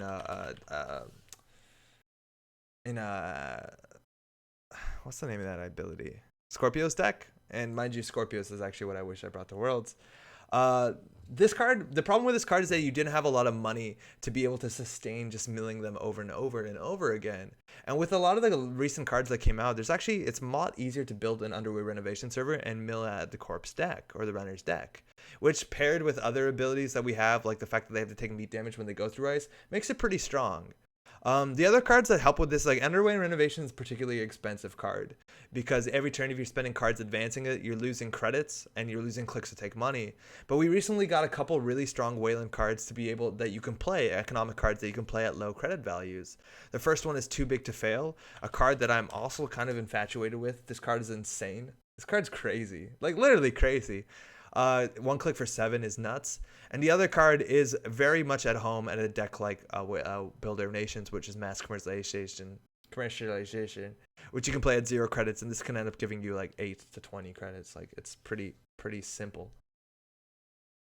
Satellite Grid lets you move a token. Yeah, no, that's Constellation Protocol. Jim got your back there. So that was one of the ideas. I think we'll play this once and then try and build the grind deck. But I'm pretty sure we are actually at the point where every ID that has a rusted division on the front, so PU and Wayland, can build a grinder deck. This one's just a very simple punitive deck. Whenever they run the remote, it softens them up through things like Kakugo, Cityworks Project, Masvingo with an advancement counter on, put some Prisec on there. We have a single copy of Under the Bus so that we can trash Film Critic, which is a one of in the deck list of the week, so it's good to be prepared for that. But like, technically has legs. If we want to diversify, you can make this deck a lot better by running copies of like Red Planet Couriers and running a single Biotic. Like 3 Kakugo is probably a bit greedy, but we did what we did. And I think we'll try this once and then from there build a more grind deck because fuck it. We're running the weird stuff now because World is over. People are bidding $500 on all the World's 28 promos on eBay. I think there was one person bidding over $500, but it was like 7 bids and all from the same person. So I don't know if that's actually a real bid, but like people are selling it for way less on Facebook. So I don't think that's actually great. Making me think about selling mine. $500 is a lot. And that's the problem. It's like these cards, you know, they don't give them out anymore. Oh, actually, no, coolest thing. And this might 100% devalue those eBay things. So maybe sell them while you're not. Maybe this is going to like already like devalue the market. I went to the steward, the organized play people, when we were leaving Worlds early. And I said like, hey, is it possible to get like a bunch of the extra promos so I can give the prize support at home? And his answer was no, but cool. He said, after this, we are taking all the promos and giving them to Nisei. Which I did not think FFG would do, but FFG is actually supporting Nisei in that indirect way. Obviously, they can't officially support them once the game is over, but at least they said they'd be giving all the promos to Nisei, so Nisei has prize support for tournaments, which is crazy. So there's a big chance that that stack of cards that people are selling for $500 will be available at later events. Yeah, I think they have to do that on the download. Maybe I shouldn't have said that. But that's what they said they would do. Nisa got tons of stuff, yeah. So that's pretty cool. So and like it's not just those cards. Like they had like loads and loads of stuff. Like these are not original NEPDs. They're not original like Procos. Like they printed these for the event. And they have a slightly different tell. Like they're a bit more plasticky. They're not that papery. They're like kind of feel pseudo acrylic. You can really tell on these. These are a bit like shiny. If you sleeve them up, it's not gonna matter. But like yeah, those cards are gonna exist somewhere. So like don't pay $500 for that. I wouldn't at least, but $500 is like what the ticket down there cost. So if I sell it for $500, I make it back. Builder Nation. Sorry, someone asked something about the deck. What were your thoughts on food as a unicorn? It's pretty good because it lowers the amount of agendas they need to win. If you run 2 3-pointers, there's a chance that they can win in 2 3 axes. This means that they or in 2 agenda steals. With another thing. The problem with this deck too is that we're not running hostile, so we actually have to score 9 points if we can't kill them. But food is good because it punitives for the 3, but they only get 2 points. In any case, anyone from Wizards is watching. It was Damon Stone who gave them the cards. Yeah, I don't think anyone's gonna be angry of it. Like what are they gonna do with those cards? Give them away. They could have given them to anyone at Worlds. What does it matter? Where are people selling on FB? If you go to like Netrunner Dorks, or is it Geeks? I think we're on Dorks now. Just like you go to the public page, people will be like, I'm trying to sell my cards because I want to recoup costs of going to Worlds, stuff like that. I didn't mean to make a mocking voice there. Sell your cards, it's fine. Worlds was expensive for a lot of people. Maybe you need to make those cost backs. Yeah, Dorks is the main one right now, I think. Yeah, thank you, Cursor. I missed it, but you said something about this, but where was Boggs? Oh, yeah, so I didn't see a lot of Boggs. Dumbrick knows what we're playing. We might be on the ropes here. Boggs was around on day 2 after the cut and playing 3v1 stuff, which I didn't have the chance to talk to Boggs. Yeah, someone's released high-res scans. I also think specifically for the promo cards, like the World's promos and the ones they designed, FFG has said that they will be giving them out in high-res PDFs. So, like, you're not in a rush anywhere. They'll be there if you want to print them yourselves. Gronkopf, what up? Hey, just turned in for the food logic is bad, I think. Use the 3 influence on Arella to get advanced counters and cock go for double damage. Arella's going to fire maybe once or twice the whole game. I think that's pretty rough. The thing is, like, we could be running SSL, which is a pretty good agenda. But if people are playing like Mad Dash and Find the Truth, having a food is actually pretty good. I just think Arella can't be right for this deck. If I want to rather play Arella, I'd rather play like Arc Lockdown because we're doing damage. Fuck it, I'd actually rather run copies of Snare, considering we're a grind deck and we soften people up. If like people run through Kakugo and then an advanced card and they hit a Snare, sometimes we just win. I don't like Arella. Kidding about Arella. That makes sense. Nice to meet you too, hey, Gronkopf. Hopefully your Worlds was good. Hey, thanks you too. Yeah, influence is real tight again. We're only working with 12 influence, which is not a lot, and this deck needs a lot of help. I don't know why this deck was influenced at 12. It was kind of that same point in time where they're like, what's the name of the lady with the bird? They're like, yeah, she's 12 influence too. Playing against Shaper, threat on R&D turn 1, indexing R&D, Maker's Eye, DDM, stuff like that's pretty hard. We definitely want to get this play going, but then we don't have a lot of credits. And I don't want to. That's actually probably wrong. We could have just iced R&D with this. This is not right. This is not good. Just put this in R&D. We're in no rush. Like, this means they can't index us turn 1. We got to get to 8. Awful, awful runner ID. Khan, yeah, that's the one. Eric, what's up? Had to wait for my guest to leave. Here I am. Hey, man, shout-outs to... we can kill that. You did good at Worlds. You did good, Eric. Canada did good. Canada, you did good. Put this on HQ, credit, do this. Next turn we can play this and jam the food behind it. They're on Proco. Don't know what that means. We'll find out soon. Ian Khan, low influence makes me sad. The story that I've heard for a long time is that specifically Ian was designed to have 12 influence, and they goofed it and sent the wrong one to the printer. That's what I've been told from like behind the doors stuff. We want to advance our cards. Angolo is really scary. It does deal with this relatively cheaply at 5, but we don't have a punitive yet, so we need to draw into that. Fuck me. And they might start running at this point. Dumbrick knows their deck because they're in chat, so they don't have to like respect hard-hitting news and all that other stuff, which is actually pretty good to respect. I think we just want to do this and maybe get another ice on it. If that Ian story is true, I'd be in no way surprised. Yeah, I've been told he was meant to have more influence. That's poor Ian. At least there's still Rebirth, right? Yeah, this deck is like really one-dimensional. If they have monies and breakers, we're kind of in a bad spot. Dedicating an NGO front. It's next level plays. So this will do a net damage to them. Again, that's one thing we want to do if we want to play more of a grinder deck. Give them as many reasons to run every turn. So we could play things like, which is not an every turn card, but like we might want to play Urban Renewal. Stuff like that. And if they don't get this, again, we need to score 3 agendas and they know that, which is really hard. Like you can actually let the first couple go through. They probably don't even run this. We also don't know what restricted card they are. This is a setup where Mad Dash actually might be right if they're on indexing Mad Dash. If they're playing same old thing, it means obviously they want to recur some pretty strong events. So I wouldn't be surprised if Mad Dash is in their deck. They also could be a Comet deck. And let's give that a good res. I heard the Apex Reaver was playtested as a resource and changed the program at the last minute. You know what? I've actually heard a lot. Some playtesters talked about some of the older playtesting things. Yeah, they're running a lot of those. They actually just probably are on Levy. About some of the older cards, and I don't want to talk about it because that might like throw playtesters under the bus, but some of the stories I heard about playtesting are super cool. That's actually really good. That gets the foods out of hand. We want to do that. The thing is, they'll set up and probably make more money than we will in the long run. Masfingo is good. It gets a counter on it for free. And it's actually pretty good against Angolo too. If they're on Lamb, we'll look dumb, and they might be on Lamb. I think we just lose this game. It sucks to say that this early. Yeah, it's a bit pessimistic. Also, there's something about their philosophy back then, keeping those cards as they are so people don't have to check FAQs. Yeah, that was a big thing that Lucas wanted to do. Ah, shit, this is going to go poorly for us. Is that Lucas really wanted to do that, is that they didn't want to make changes, and that's why they only goofed with influence and stuff like that later on. Please no food. Fuck. All right, so we don't have more money than them. Again, this is a nice burst card to keep in hand, so they can do like this into punitive. Again, we need to draw all our punitives. This deck is pretty trash. Throwing out a Proco on 13 credits. Price tag is good. Again, with only 1 in hand, I'm not that worried about this. That's a good card eventually. If they run it, like you want them to run that last click, and I think we want to advance this. Otherwise, it kind of shows that we might have something in HQ, but it means if they run it, they take a meat damage. And with double Levy, it's just kind of hard, which is why Arc Lockdown might be good. I'm assuming they're on Levy. We haven't seen another restricted card, and they're running 2 same old things, which seems excessive. I don't know if we have this game. Oh, there you go, Patrick. Patrick Ayla was actually present at Worlds. I think Dumbrick was at Worlds.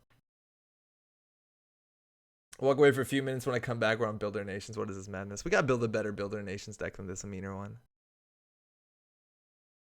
So they just gained 9 with Gamble. So I don't think we can win this matchup because oh, they just ran last click into a price deck. That's actually really good for us. Please hit Levy. Wow. Well, price deck worked out. Woo! Woo! I'm going to trash your whole board, my friend. Going to go ahead and trash your whole board. Going to trash it all. So 2 same old things out. 1 Levy out. So the meat damage actually might be relevant, but they could just install it. If we go down to 1 credit, we can't res any of this stuff. So I think we're actually not going to trash that. I think we're just going to click for a credit. We could play this. Doesn't seem good enough. I think we're going to throw it to Dedication. It's the worst card in our deck. It's actually really good when it comes to... What? Let me drag it. What's going on? Uh-oh. What's going on? Why won't you let me discard? What's happening? Chat! Help! Ah! Hey. Won't let me discard cards. Is there a way to... Why is it highlighting things? Why is that an option? Silhouette, the real hot tech this year. Yo, System, you were the top placing Silhouette. Thank you.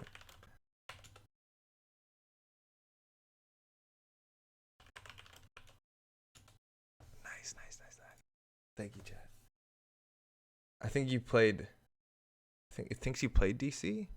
Does it? Was that possible? I don't know what's going on.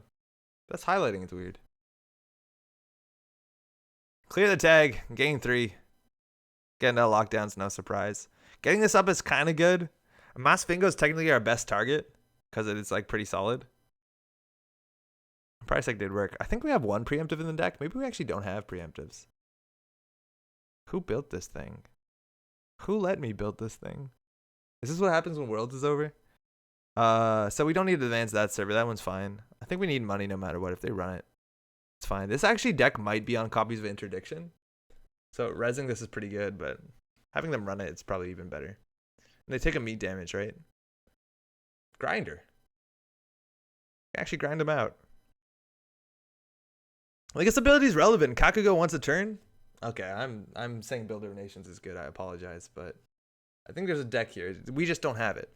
But like, we need to be able to grind every turn. Just grind in it. Trying to get a target for DC, but he kept picking archives and was confused with program law. Dedicate archives. Go. Dirty laundry. Value. Taking damage. Love that when that happens. Paying 1 credit to do it. You don't need this. And so actually Snare in this deck would be pretty good. They're on clone chip, no longer restrict. They found the second global food? Are you serious? Really? Oh, we lost. It was a 1 in 5. That's not meant to happen. They didn't even run it. I guess we're only on 2 credits. We're not even threatening something. Oh, we can get them now. The thing is, like, even if we don't kill them, value punitive might be worth it, because if we get another same old thing, would be fine. The thing is, there can be a levy in here easily. So if we do this, we go up to 10. We would do this first. Do we just value punitive? I think we do value punitive because there's no other agenda they could possibly steal. So if we advance, it's like clicking for a credit. Okay, so we'll fire this first because the NGO front has credits on it, or advancement counters. It's going to be a lot of money. Okay, they have 15. Let's hope we hit good. How many levies in the bin? 1 so far. What do we hit? Fuck. Nothing. Maybe they're on 2 same old things, right? Only circumstance in which food is relevant in this deck is if they steal all 3 foods, so that's kind of value. Well, it's value if they play Mad Dash, and I'm expecting some Mad Dash or Freedom, but you're right. Nice, see ya. They're going all in. Luckily, we have the res here. And they don't have a breaker. Well, they could break it with this, but they're going to take a meat damage, which if they hit a snare or a breach dome, can't afford snare. If we have a breach dome, we're going to hit them. Can't res a mouse. That's fine. Fuck your hand. Another Broco. Let's go. They're going all in. Mad Dash is restricted, and we know it's not in this deck, but Freedom and Mad Dash were pretty hot tech at Worlds. But they've just spent enough money to let them beat the chase. Nah, I want to mill them out. They have economy. They have a better economy than we do. All right. They're going to see 2 cards a turn, so drawing seems pretty bad. Kakugo and R&D would be kind of the best. But we obviously don't have it. And they're going to see 2 cards every turn. There's no way to get this rezzed, so I don't know. Again, we're not winning this one. The only way we win is we get the levy out and they can't run anymore. That's also the problem about them being on game point is we can't like dedicate a big... Oh, they actually have Lamb, which they threw out. Okay, now they see new cards. This Mouseless has some value. Some value. But we don't have a lot of things to jam the remotes. It's all price X at this point. But you don't know enough. They haven't seen enough of our agenda suite to know we're only at 3-pointers. Like that Alice counter could be real. We want to get the Kakugo on R&D for sure. The thing is that we would have to trash the Mouseless. And the Mouseless is actually kind of expensive. It's like 4 credits for them to go through. Not that money matters that much. I think we'll actually just click up to 3. This is going to cost 6. So if we want to install... I don't want to trash something. I'd consider rezzing that. And their economy is going to get a bit worse, but they're definitely on double, triple, maybe even levy. Like, it's so easy to put extra copies of levy when you throw them out with Patchwork. If you're playing Patchwork, do you play Out of the Ashes? I doubt it. Still kind of fun.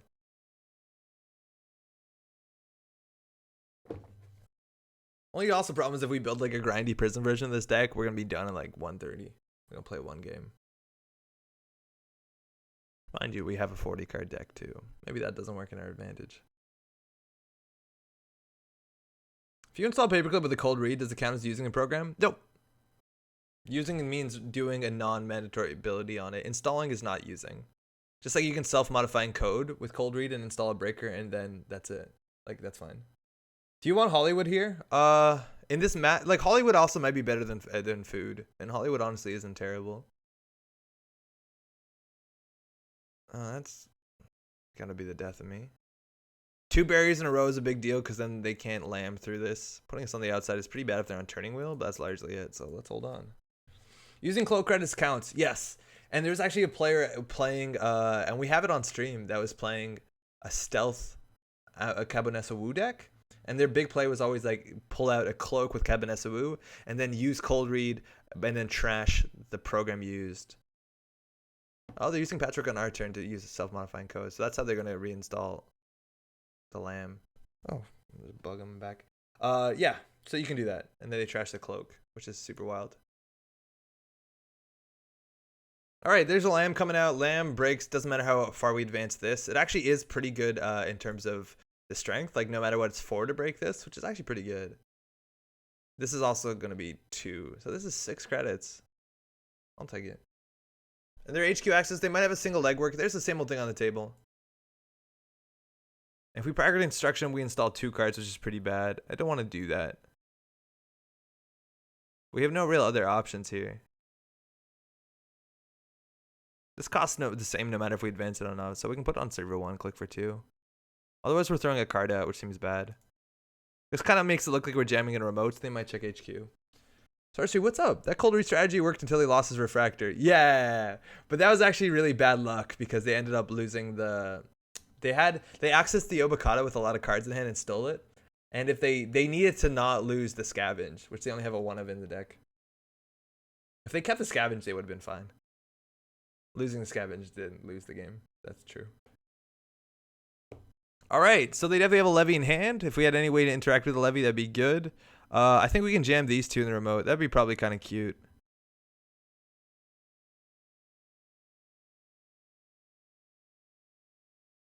Yeah, that's what our play looks like.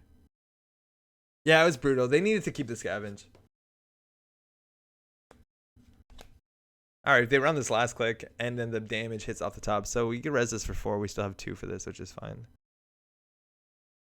It's pretty bad to always put this on the outside if they are running turning wheel. We haven't seen enough influence to say that they aren't, but they want to go through that. This is 2 damage for a server. Kakugo, 9 out of 12 influence. Let's go. If you advance this too, does 2 damage. It's pretty good. You'd have to advance it though with other weird cards like Satellite Grid, stuff like that. That Hail Mary Utopia shirt Mad Dash would have been epic. Yeah, I think we even called that out on commentary. I don't think it was the right time to do it, but it would have been dope.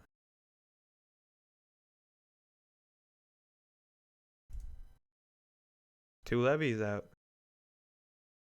Don't want to res that because we want to have price tag money. And I don't think they run until we double advance things. 2 cards off the top, we lose the game. Damn, we're good. They did just use Ngolo, or they didn't use Ngolo. Are they notorieting us? They actually are probably notorieting us. We lose 1 and 4 here. Nope. I think they were getting notorietied. Yeah, there's no doubt. The thing that doesn't do anything, that notoriety doesn't stop anything, that's fine. Now, if we only had a way to trash this, which we don't. So we shuffle R&D. They see the next card. Don't really want to do that. We can trash Proco or Film Critic. They're not on Film Critic because they have 1 restricted card. Like, we literally don't have a way to win. Because they could even, like, in theory, like, same old thing for, for a sure gamble and then discard a card from hand. So they spend 2 clicks gaining 6. Which means they can always contest the remote. Having this on HQ seems relevant. Having an R&D seems a bit more relevant. But we're going to flood on HQ too. Like, we don't have a strat. Best defense would be super good, but, like, I would rather do that if we're playing a grind deck. And at that point, we'd also run other cards. Like, I don't think we'd run Punitive. We would, yeah, I think we're just going to concede here. Maybe they're only on 2 credits. Maybe we have a chance. They can Dirty Laundry Archives, though. Yeah, there you go. Yeah, we won't concede. We'll just install Advance. Ideally, you preempt with here because there's 2 NGOs in the bin. I wish I could advance this.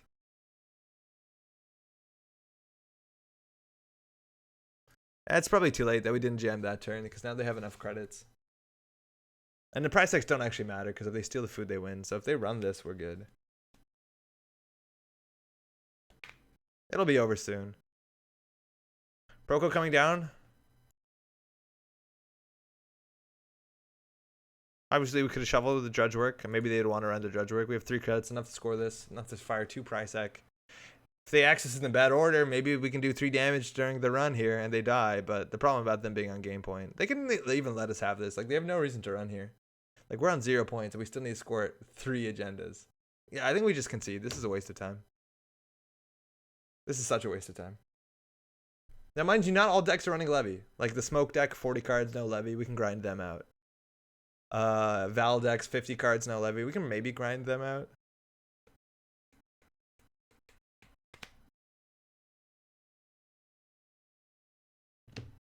Checking archives to see what the face down card is. This might mean that this is not an agenda, considering we are jamming an agenda here. No matter what, we have to score 9 points. Like, I don't think we have an out.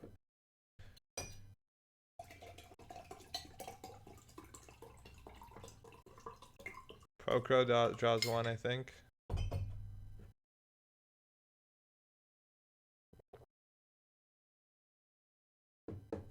Install daily cast. Give us a food. All right, on the board. Excuse me.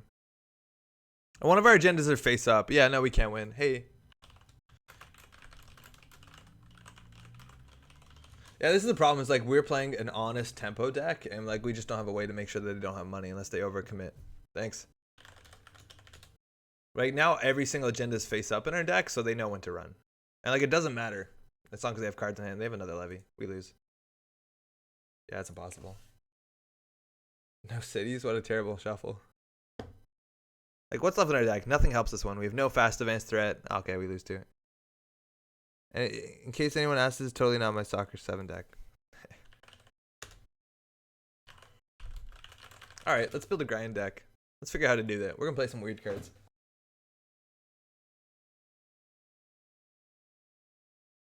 Okay. So, we want to make it so they don't have any cards left in their deck. And we're going to do that with Builder Nations.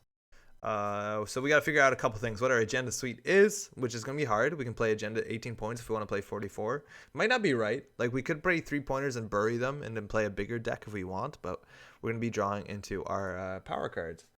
No red playing couriers. Nope.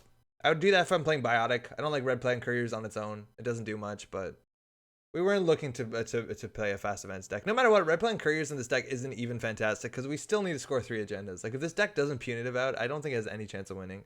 Because scoring 9 points in a deck with no defensive upgrades is pretty trash. Kurtz, what's up? Glad I could catch a stream. Hey, glad you can make it. How you doing? So basic things that are good in this deck. I think Masvingo is pretty sweet. This gets an advance encounter on its own, so you don't have to advance it, which is like super value. Adudawa is probably worth playing. If we're playing a grind deck, money doesn't matter that much. And this card is actually really, really, really cool. I've been enjoying this a lot. Eric Tar, how's it going? Add the cleaners. The cleaners is definitely an option. This fires off of our ability. The problem is scoring this can be very difficult. If we're playing the cleaners with this, I'd want to play cards like Media Blitz to get its effect. That would probably be the strongest way to do it. I'm not sure, though, is whether we can score this or not. I think the place that we want to start first and build around that is we have Underway Renovation, which is a card I just want to keep in a remote server and jam as much as we can to trash cards off the top of their deck. Now, trashing cards off the top of their deck is only impactful if we can stop their recursion, right? And that would be through cards like, I guess we maybe play 2 copies of Cleaners, right? Is that if we play copies like Arc Lockdown, which is going to be Influence? But I think we want to play 3 copies of this. That is actually going to do some damage to our agenda suite if we're playing 18. But playing 1-pointers and only 3-pointers is pretty good, right? So we can do the Cleaners. And that's 9 agenda points. So we need basically 3 more 3-pointers. Or that's all we can do. Install Underway with Casting Call. That's not that bad at all, Chris, right? But if that's the case, we would need Meat Damage Punishment. And then there's, I think, 1 too many pieces in this deck for that to make sense. So I don't think the Casting Call is particularly great. I think we just want to protect it. Doing fantastic. Introduced a buddy and my cousin Netrunner. They loved it. We ended up playing it in almost 14 hours. That's awesome. That's really chill. Mitch, I think is what I was told to say. Says Chronos. Chronos is also like a fine agenda for keeping cards out of the stack and stopping recursion. The problem with this is we're not going to run Biotic, so we can't fast advance it, but it actually like really destroys our agenda suite. And specifically, if our job is to like jam underway renovation, we don't want to be running a lot of agendas. It's actually really important with underway renovation not to jam a lot of agendas, on the basis that if we're spending our whole turn advancing this underway reno, we're drawing a mandatory every turn. And if we're drawing a lot of agendas, they're just going to slam into HQ, and then we can't do anything with them. So running like a lot of 1-pointers when we're keeping this in a remote server for multiple turns, ideally, it's probably disastrous. So I'd actually rather do a lot of 3-pointers, and I think CityWorks and the Cleaners are the two good ones. If we want more money, we can do something else. Install underway with casting. I read that, yeah. This one's cool. It's like Obakata if you advance it. That's kind of cool. That means they have to pay 4 meat damage to steal it. There's some value in that. It's another damage of their ability. The question is, what's better, CityWorks or the Cleaners? I think CityWorks is more defensible, right? Hollywood's also fine too, like Dite says, but I think we want to do damage. And that's like an agenda suite. 8 agendas in a deck. They need to steal access 3 of them. We could add another 2-point agenda and play 49 cards if we wanted to. I don't know whether it's better, but let's mill some runners. What are cards that do damage? We want damage cards. Breach Dome has some value, especially if they're running archives, which if we have an advanced ice on archives, they generally don't do anyways. We have all our influence left, so we could run Kakugo, which is of course very good. I do like Prysac a fair bit because it is more meat damage. I don't know if it's the most impactful card. What are we doing here, chat? What are we doing? Let's get some good ice in here too. I do like Mouseless a fair bit because it does do net damage and is advanceable. I think punitives are pretty good. Dedication for ice, CityWorks, I think it's fine. I don't think we want a lot of them, because dedicating an underway actually doesn't do really much. It mills you like 1 more card, I think, out of anything. CityWorks Project is the best for this. We can definitely do punitive. I think we need Arc Lockdown. Best defense seems okay. If we have like a lot of burst money, we can also consider playing Trojan Horse, which seems pretty fine. Dedication Ceremony. We also could even run Will-O-Wisp. Will-O-Wisp is kind of cool. I think we need Lockdown, right?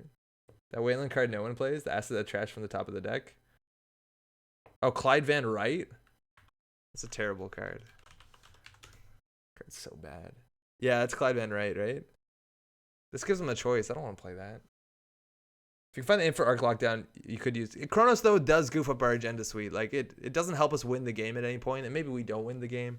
But, like, I don't know. Again, I don't want to play a lot of 1-pointers. Oh, Chief Slee? I don't know. The thing about Wayland is because its ability punishes you for interacting with them, people generally don't make unsuccessful runs, let alone we don't have any ice with a lot of subroutines. I don't want to play this one. What is that tricks down over 4 turns and does 4 meat? I like that a lot. That means we're going to have to run a lot of remote servers, though. It's worth playing, but that's a checkpoint.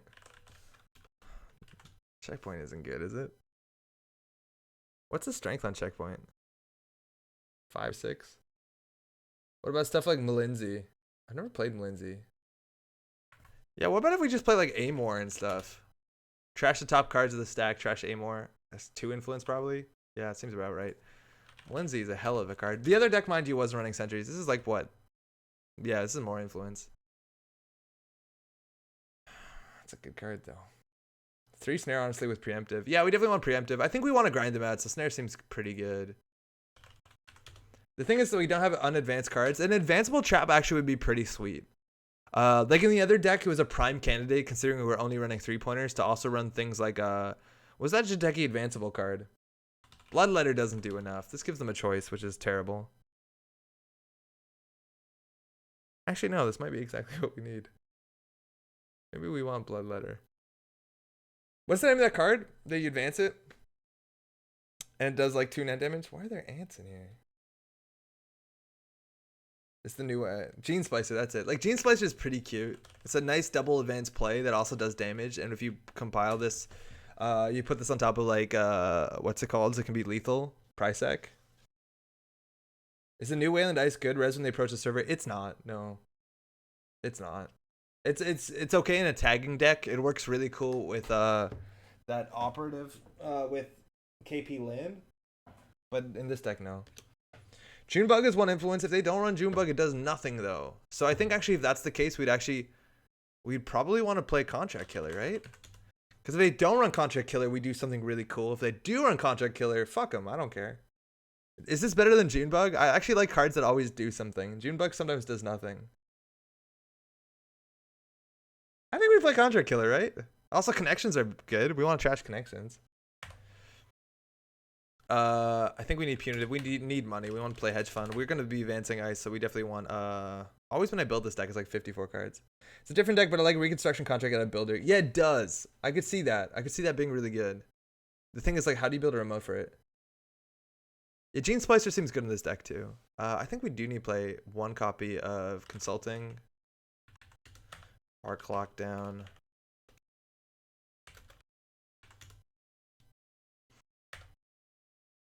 We also want the other mass commercialization for big money. We could also consider playing Too Big to Fail. NGO is definitely good because we want to jam in a remote as much as possible. Unfortunately, one of our agendas is face up, so there's kind of a tell there. What else do we want? We could actually consider playing Trojan Horse. If we have a large burst of money, like, this is pretty good. Dedicated response team is, like, pretty trash unless you play Acid Spam, because you can't protect it. I think snares are actually kind of bad when it comes to, like, playing trace cards like Punitive and Trojan Horse. Maybe. If you're going to be rich enough to Punitive and have a CV infection, why not hard-hitting these HPT? It's just a different deck at that point. It's just a much different deck. Wampoa. Ugh, I hate that card. Contract Killer for flavor also kills Fenris. Additionally, Ronin. Ronin's like 4 influence, though. I really don't like Wampoa. Just as a card, I hate Wampoa. I'd actually rather run the NBN. There's an upgrade that does this. Fuck, it's 11:30. We gotta figure out how to finish this deck. We only need, like, what, 12 more cards? So let's get some ice in here. We still have a fair bit of... We could do 2 Kakago. Again, not married to this, but, like, it's a pretty good card considering the deck. Grind. That's a real grind amount card. We also want to cycle things back into our deck. We would do that through... Fast Track, actually, is probably really important. Arc Lockdown, Mass Comms, Punitive. Too Big to Fail is probably worth playing. We need some good end the runs.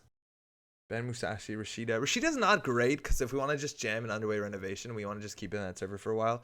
Oh yeah, let's get all that dumb shit that we want to, like Fractal Threat Matrix. Problem with Fractal Threat Matrix is it only trashes 2 cards, specifically if they break all the subroutines, which means things like Hortum and Mouseless are really bad for it. It's really bad for it. Bloodletter also doesn't keep him out of the underway. Like, our turn 1 plays get the underway on the table. Why are we playing a Builder Nations deck? This should just be a Scorpio's deck. We also don't have a restricted card, so, like, fuck it. We just play Hunter Seeker, right? Yeah, that's fine. Baseball Bat is only if they trash a card, which so far we don't have enough trashables for that to be good. It also doesn't trash programs. So let's get some other advanceable cards in here. Hortum is fine. There's no really good advanceable sentries besides Colossus. What happened to the dedication ceremony? How's it going? Okay, so currently this is what our deck is. We're at 2 influence short, and that's all we have. And so far our plan is hopefully to jam an underway renovation, in which we have a couple in the deck while we flood up with agendas that we can't bury. And that's pretty bad. We have 12 copies of ice. Half of them end the run. More than half of them end the run. This deck is probably trash. Hunter Seeker, Chiefly, and Endless Eula. The problem with Endless Eula is it specifically doesn't need a breaker to get through, so it's terrible behind underway renovation. And the whole, like, Hunter Seeker Sleeve thing is probably better. Oh wow, Fast Track has art.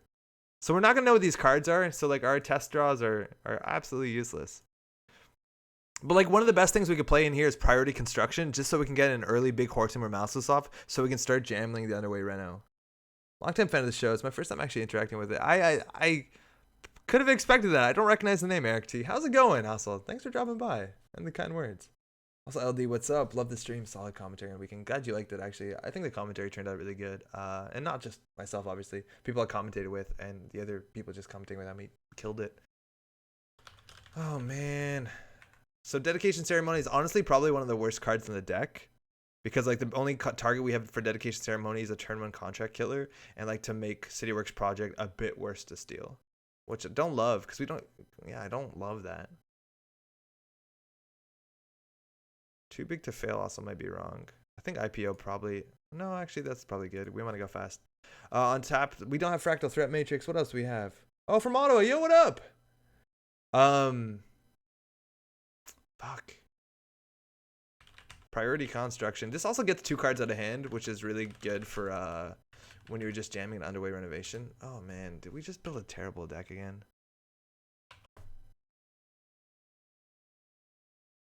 No, this is the best deck, right? Red Planet is okay. Urban Renewal and Drudge Work drags the game out. Yeah, Urban Renewal, though, like, slows the whole game down. They can just run the remote and trash it. And we don't have anything that punishes the remote right now. Like, we have no... This is the problem with... Fuck it, we're playing 49 cards. I couldn't be bothered. No, we don't want to do that. That's the problem with these decks is that, like, so many ideas in it. What's the card that does an additional meat? It might be an asset. It's an agenda. It's the Cleaners. No Bloodletter. So Bloodletter is particularly bad if our play is about like jamming an underwear renovation behind an ice because it doesn't end the run and it gives them a choice.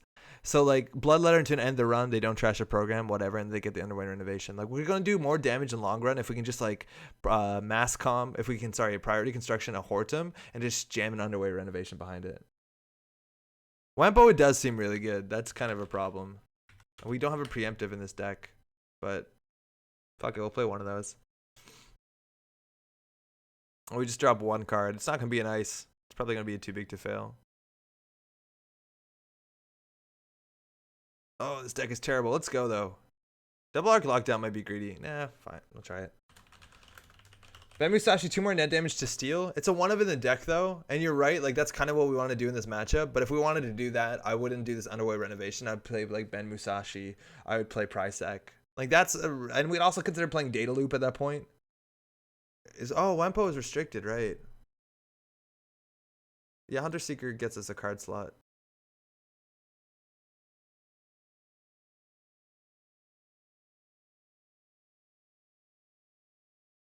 Drop Hunter Seeker if you want Wempo, yeah. Yeah, we can't run both. I can't see what we had draw. 12 ice might not be enough. Okay, we can't test draw it, which is obviously, like, if you've seen this channel, is the majority of the ways that I figure out how bad my decks are.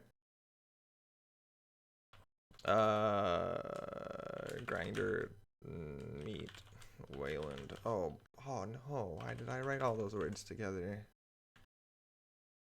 Oh, it's gonna be bad. Is 12 ice enough? In a 44 card deck, maybe. It looks like we're going to go super aggressive that we're not going to be icing up every server, which, you know, can't be an issue. There's a lot of matchups where that's going to be a problem. Not great. Is that a dating app? Hey. Lockout Grinder. That was the real name, right?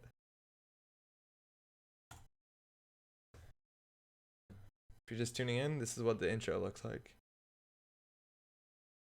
Yo. Got it. Yo, Marc-Andre, what's up?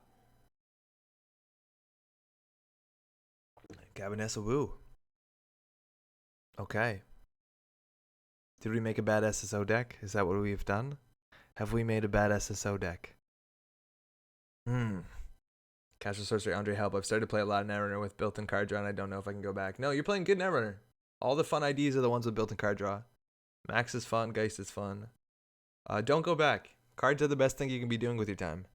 Gabinessa Woo, removed from game. That's not trashing. This card's too expensive. We can't really rush behind this. We'll high roll it. We'll high roll it.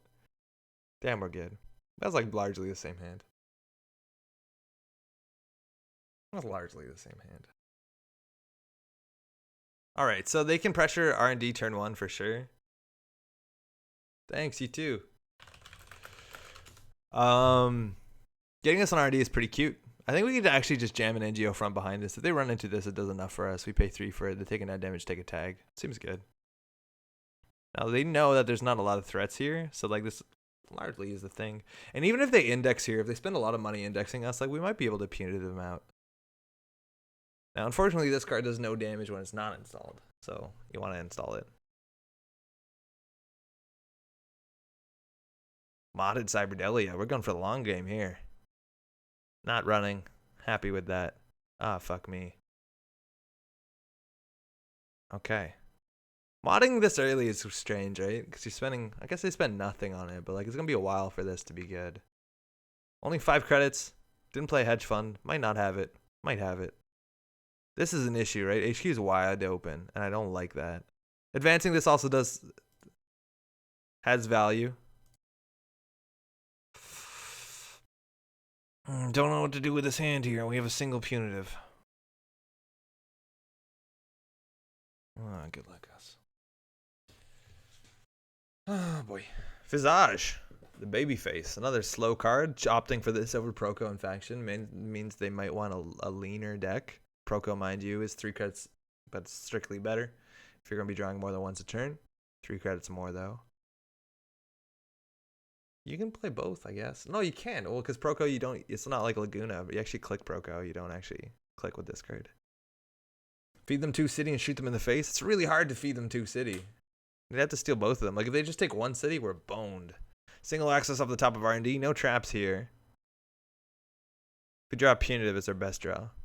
And they're interacting with us, which they know we're not on hard-hitting news, but I don't think you want to interact with us. Okay, so this does 2 damage. This does a lot of damage. Like, there's a chance that they can't get into this remote survey.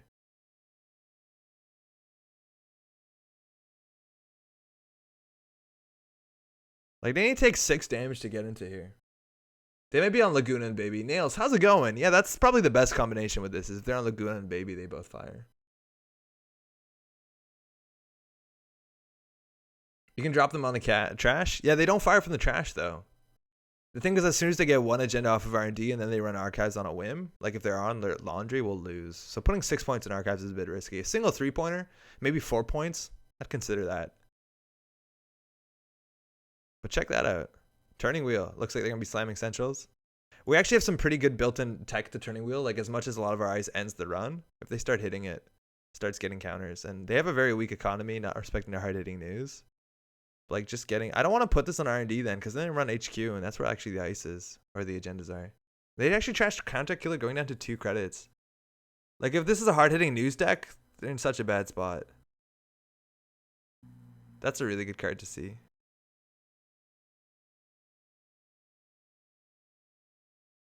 The more we advance it, this is now 7 damage.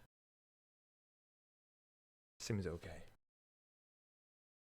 Feed them 6 points and pewter them when? Yeah, but we have no way to make them run archives. So we want to advance all our ice, which is kind of difficult. No dedication in the deck. I think we cut it out. Which does give you good value if you res your ice, but a lot of times I don't like resing my ice unless they fire the meat damage. It's probably not great though. All right. So we can hedge fund. The Doodadwa on R&D seems pretty good. The turning wheel, getting that on the outside is really strong. We're starting to have the credit lead.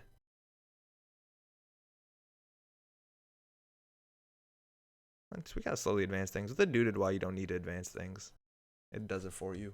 Just remember the baseball bat card, though. I suppose we don't have enough to trash. Yeah, we don't have enough trashables. It also doesn't target programs, but it's cool. We could trash a baby. We can't trash this because it's virtual. I saw a really dope turning wheel alt art on Facebook today. Don't hedge out of TBTF range. The thing about that, though, is you can always advance your ice. Like, we could advance ice or the agenda to go back into too big to fail range, which is a pretty good play. I actually pulled that off at Worlds. It's like I had 10 credits, and they had like 10 credits or something for the hard hitting news, and I advanced ice wall too big to fail hard hitting news. It feels so good. Magnum. Okay, they're not on Film Critic. They're also not threatening any other programs, and I guess they can always cab for SMC. Yo, we don't even trash it, baby. We like home run king it. It's like disgusting.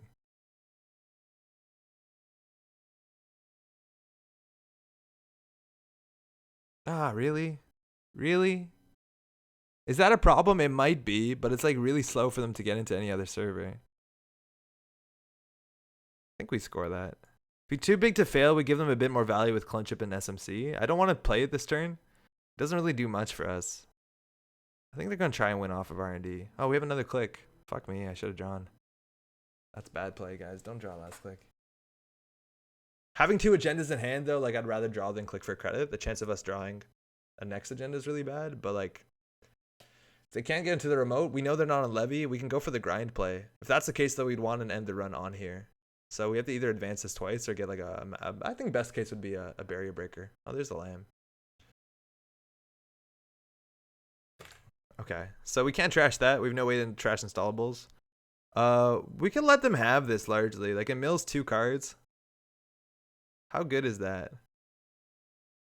And lamb gets through any piece of ice though, right? Like, they can still threaten to get through this.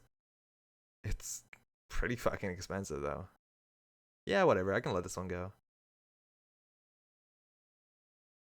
Got a dirty laundry. Gotta gamble. Value. Go ahead. Maybe if we had hard hitting news. Nah, it's not. It's nowhere near good enough. We're gonna spend so much stupid money torching the underway. I love the art on this, right? Just cleaning out the underway while there's like some asshole in a cap. They run it. It's another mill. Yeah, it is. Freedom through equality. Come on. It's maybe 2 mills if they don't break it. They actually can break all of it because they have exactly 7, but they're gonna go down to 1 credit. And we can too big to fail out of this. But no, I think that's right, Kurtz. Like, we just want to do as much damage as possible. And this play did 3 damage. Giving them 2 points actually doesn't matter, though. They still need 2 more agendas. Like, this doesn't matter on the play if they steal this. For value punitive, we could do it.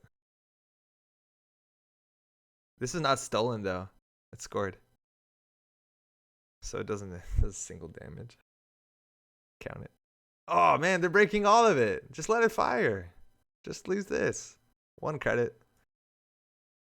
Taking meat damage. Ooh, hits the shadow net. They probably wanted to shadow net this shitty 1-pointer. I don't think they run 2 of these in the deck. It's a unique card. Good shadow net targets. Masscom, seeing good. We can do advance. Advance. Oh, you can't advance this one, actually. You can do advance. Masscoms. Value punitive.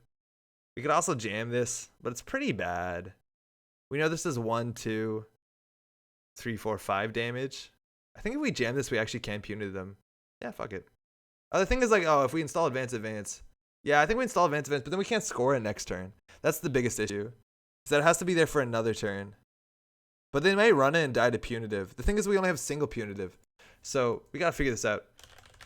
Okay, so they don't need to break this. It takes a tag. This does 2 damage if they don't break it. This does 4 damage. So that's 6 damage. So they need to draw up.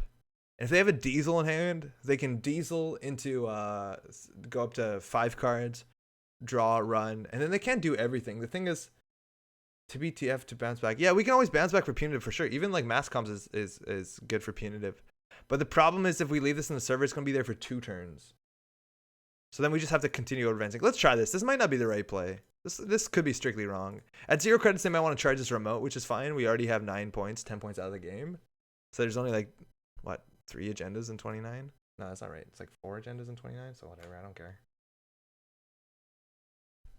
But they might not run this one at 0 credits, and we can advance it up to 4 next turn, which is like a shit ton of damage. It's better than sat on the server where it does damage. That's true. It's definitely true. The thing is, they might not run considering they need 7. Like, if they find a Colossus somewhere, they need to keep 7 on this bad boy. Oh, yeah, they have 1 extra credit because I didn't count Cyberdelia. I don't know. I don't think they needed to break this. 7 for this when it just does a damage and a tag? Like, I can't punish a single tag that hard. Yeah, you'll lose your turning wheel. But, like, we were at 2 credits. I don't think you mind that much.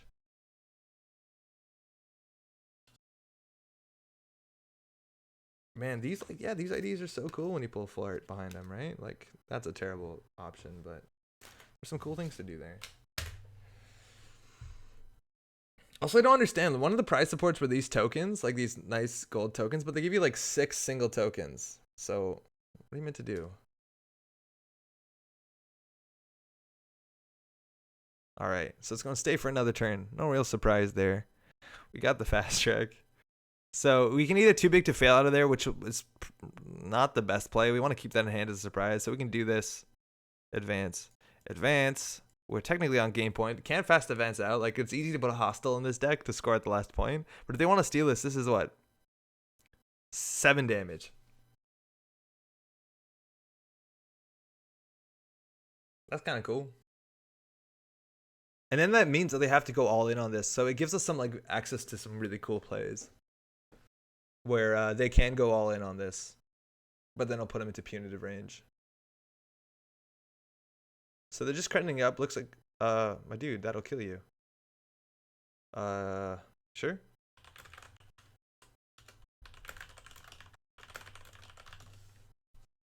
Yeah, I think they forgot about the ability. I've been playing a bit of Titan since getting the ID and have learned the JNet denizens. You know, like, no. Fast advance. If they break it, it kills them. If they don't break it, it kills them. Because this is 6 damage to steal. Technically, we should do meat damage. Take that click back. Right? Because there's a 7th damage with Builder Nations. It looks like they would have drawn and taken it. Wow. Wow. Wow. If they draw and take it, like, we still punitive them.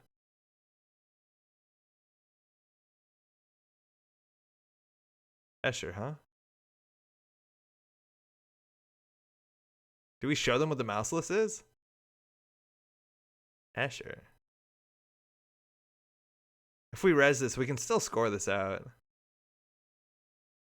Yeah, fuck it. We do meat damage. That's what we're trying to do. Those are good. There's no good place to put these. They're annoying.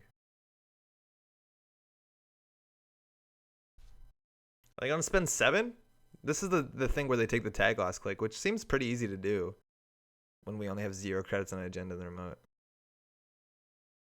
I guess they overdrew. They wanted to play something good, but this is going to cost them 2 cards. And this Escher isn't particularly good right now. All these ice are equally good. By equally good, they're paying 7 to break every ice. Like, they need a Cabinessa for SMC for another breaker. But they're at 4 MU, which is going to be an issue. Like, they need another memory unless they want to trash one of these. Oh, they're doing it. They're breaking 7. Loses the Maker's Eye. I never feel bad about that. They can choose to access here again. They would die if they do that. Oh, no, they wouldn't. Rearrange my ice. Yeah, they may put the doodle on the remote, which I'm not happy about. Like, that's generally better on the remote server that they're going to be running most often. But, like, I don't think there's any good choices here. Like, this is an end to run code gate that costs them 7 to break. All these are the same if they're playing Ngolo. They accessed. Woo! All right, that's cool. I respect that. So if we credit advance, we have to too big to fail no matter what, or we're going to discard a card. So I think we're just going to play it.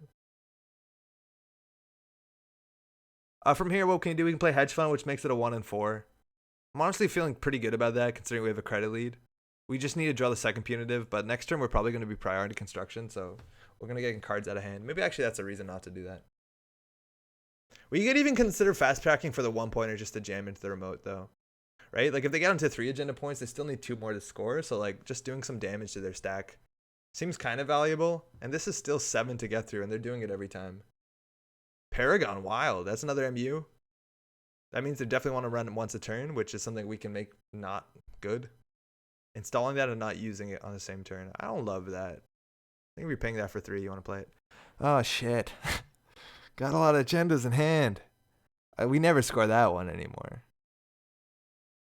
Thinking. So if we install advance here. They need to take 4. They need to take 5 damage again. And they have to do something. Do we jam it? What's the math come down to? Oh, it's always going to be really cooked. City is good at IA. I think Arrogant might be right. If we had another punitive, it would be like the easiest choice. I don't want to go for the cleaners. The thing is, like, they know it's not agenda. I think they'd rush it. They got to run it no matter what because we're on game point. So if we jam this, they take it. This at least defends itself. That being said, if we jam this, we can jam this next turn, which is kind of cool. There's 10 agendas in the deck. I do like the City Works a bunch more, actually. Because that means, again, that's going to be another 5 damage that they have to take. And respect punitive and respect that. Yeah, this is definitely right. City's mine. Yeah, I think if they take this, they get punitive. Unless they have, like, an absurd amount of diesels or something crazy. Or if they manage to get another copy Shadow Net down and, like, play Gamble for 9. Something like that.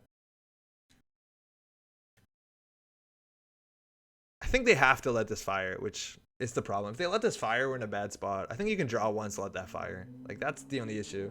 They've been breaking it every time, though. I'm hoping they do it again, but, like, yeah. Maybe we need to double advance this. So you definitely let that fire.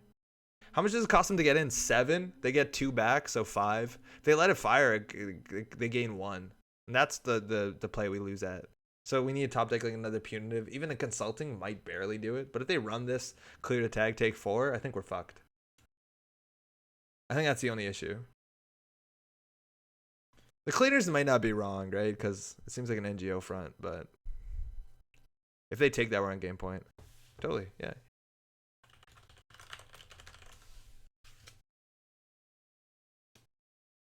I think I fired one so far. Yoni needs to have another freedom. If they have another freedom, it's obviously really bad, but that takes a card out of their hand, and they still need 5 cards here to access. So like they need to pay for freedom, which costs 3. It's gonna be difficult. But yeah, another freedom will lose us the game. Yeah, and yeah, to get in the server costs nothing in theory. That's the only problem. This ice is doing pretty cool. I like this ice. I think it's been firing, right? Because I did my math wrong once. When? Oh no, it hasn't. Oh, it hasn't been firing. Oh, actually, hey Maxime, what's up? Actually, it says May. Oh, that means there are fewer credits behind us, which changes the math entirely. Okay, I thought it was firing because I did my math wrong once, and it's like they're gonna have 0 credits when they access. Maxime, how's it going? Also, Ender, what's up? Yeah, because this says the first time you break, you may get a credit. And I love that. That's like a big thing that Boggs has been doing with the design, attaching maze onto everything. So it means that if you goof it, you goofed it. It's fantastic.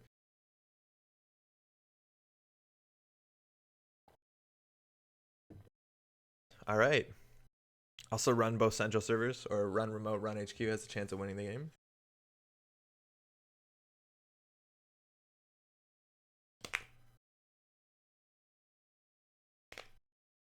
Nice job commentating words. Thanks so much, Ender. Glad you enjoyed it.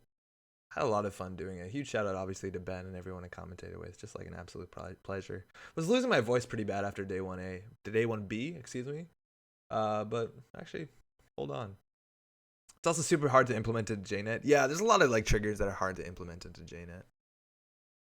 They also might be on Patreon. Like this suite kind of works with Patreon. Patreon doesn't matter this turn because it has to be installed previously.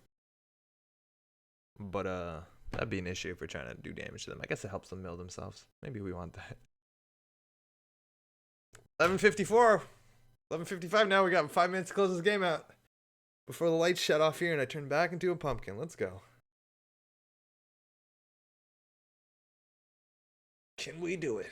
They need no credits to get into this remote. They need some cards in hand. If they charge this remote, they need 6 cards in hand. So they'd have to do draw, run. And then they could go up to 4 credits, no cards in hand. So that punitive still kills. So even if they run this remote, I think we still kill them. The only problem is if they run HQ this remote, which is a dodgy play. They might do something like Maker's Eye remote if they can. I think no matter what, they probably baby once here because they get some card and a credit. Both seem valuable in this situation. Then they do like baby. That's the thing. We didn't do the full math on this, but if they do baby, opus, run, let it fire, they might be able to have their cake and eat it too. That's probably the worst case scenario. Because then they get another card from Paragon or another credit from Paragon. All right, they're going for the money play. Looks like if they're throwing money, it means that they want to break this. Oh, going R&D? Yeah, I don't care. So it looks like they're respecting the punitive. There's so few agendas in here, it doesn't matter. If they get an agenda, though, they run this and they win. But, like, if we res any of this, we can't punitive them. So they maybe run this last click. I don't know. Please no agenda off the top. There's one more 3-pointer. If they hit the one more 3-pointer, they can win. Cool. So they can go back and see 2 more cards or 1 more card with the turning wheel. But like if they don't contest this, they have 5 cards. They can do it. They have 7 credits. They can do it. They get 1 back when they run. But they go down to 0 cards in hand. So we just do credit, punitive. All right. I think we've won. So resing here would be bad because then we can't have enough credits at punitive. A dude has more meat damage? No. It's once per turn. So if they're going to run this, it doesn't matter. I'm not paying 7 though when we want to punitive them. Do meat damage. Yes. You can click Cyber Delia if you want. No access? Why do they not access? What happened? They jacked out? Why? We're gonna win.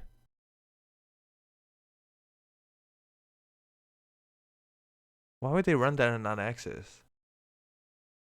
You took a meat damage and paid 7 for no reason. All good? No matter what they steal it, we win too, though. So, doesn't matter. Yeah, that play is pretty wild.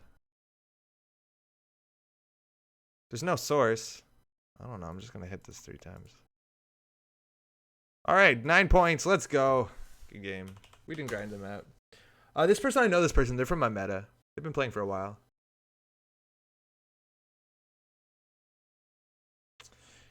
GG. Yeah, I don't know what that was about. So they needed to find the next 3-pointer, which, you know, that's pretty far down here. So we're actually, that went pretty well for us. Last card Wempo. Serves us fucking right. If a Wempo in our deck, it's the last card. Literally useless. Because it puts cards on the bottom of R&D. Oh, man, that's so good. Yeah, I wanted to lose on his own terms. As long as you feel like you have some power over it.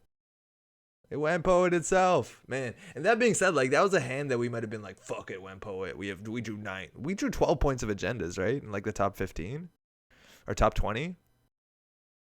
Worked out fine. That's exactly what we needed.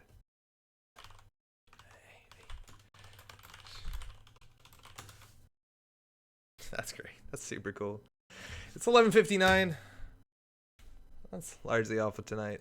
Hopefully things were interesting enough just talking about Worlds. There's a lot of stuff to talk about, a lot of stuff to process. There's like so many people that cheers. I play he's part of the group that we're playing Arkham with. So many people I met that and all that, like good stuff needs to be said that I'm gonna forget, and apologies if that's the case, but just like anybody who said hi, hopefully everyone had a great time at Worlds. I know I did. Huge shout out to everyone from Montreal who kicked ass, but not even like the way to define the success is nothing at Worlds. It's not about winning. Like, yeah, one person won. Actually, this person won. But it's also largely just about like everyone's there and having a fun time. Sorry to Roberto, we kept you up one night when you needed to play the next day, playing some silent games. But like just huge shout out to everyone we traveled with. Had like so much fun, and huge shout out to Canada as a whole, like all the Canadian people hanging out and having a good time. Obviously, Ben Terrell absolutely killing it. Everyone who helped out with the stream, thanks so much. For Kat, who we worked together to make that dope intro. A lot of fun to make. Andre, this putting a full art behind the clear critics is a game changer. I'm going nuts here trying combinations. Yo, let me know what's the best combination. I think I've had worse in front of Max is going to be like pretty cool. There's a lot of really good shaper options if you have the Cabanessa. The Wayland one is, there's not a lot of full art Wayland cards. Yeah, there's not. Wish I could have gone in Laws or in Minnesota. Just my fault for not saving. That sucks, Multi. That's okay. Maybe watch on stream, feel like you're there. Yeah. Anyways, shout outs to Ben, everyone we did streams with. 2017 Stim Hack behind is pretty sweet. Yeah, actually it would be pretty good. That's a good abstract background. I like that one a lot. Full art clone ship is pretty good too. There's also, if you have, there's like that full art of that one. Oh, even like the eyes one, that Ready Eyes would be good. There's that one copy of that like Damon, the tutor, not the Damon card for viruses. I don't remember the name right now. This is like 0 cost install. That's a pretty cool art. You know the one. Anywho, thanks so much.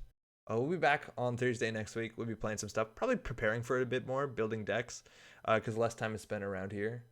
Oh, not crypt. It's never crypt, Ender. It's never crypt. It's a full art. Fuck, what is it?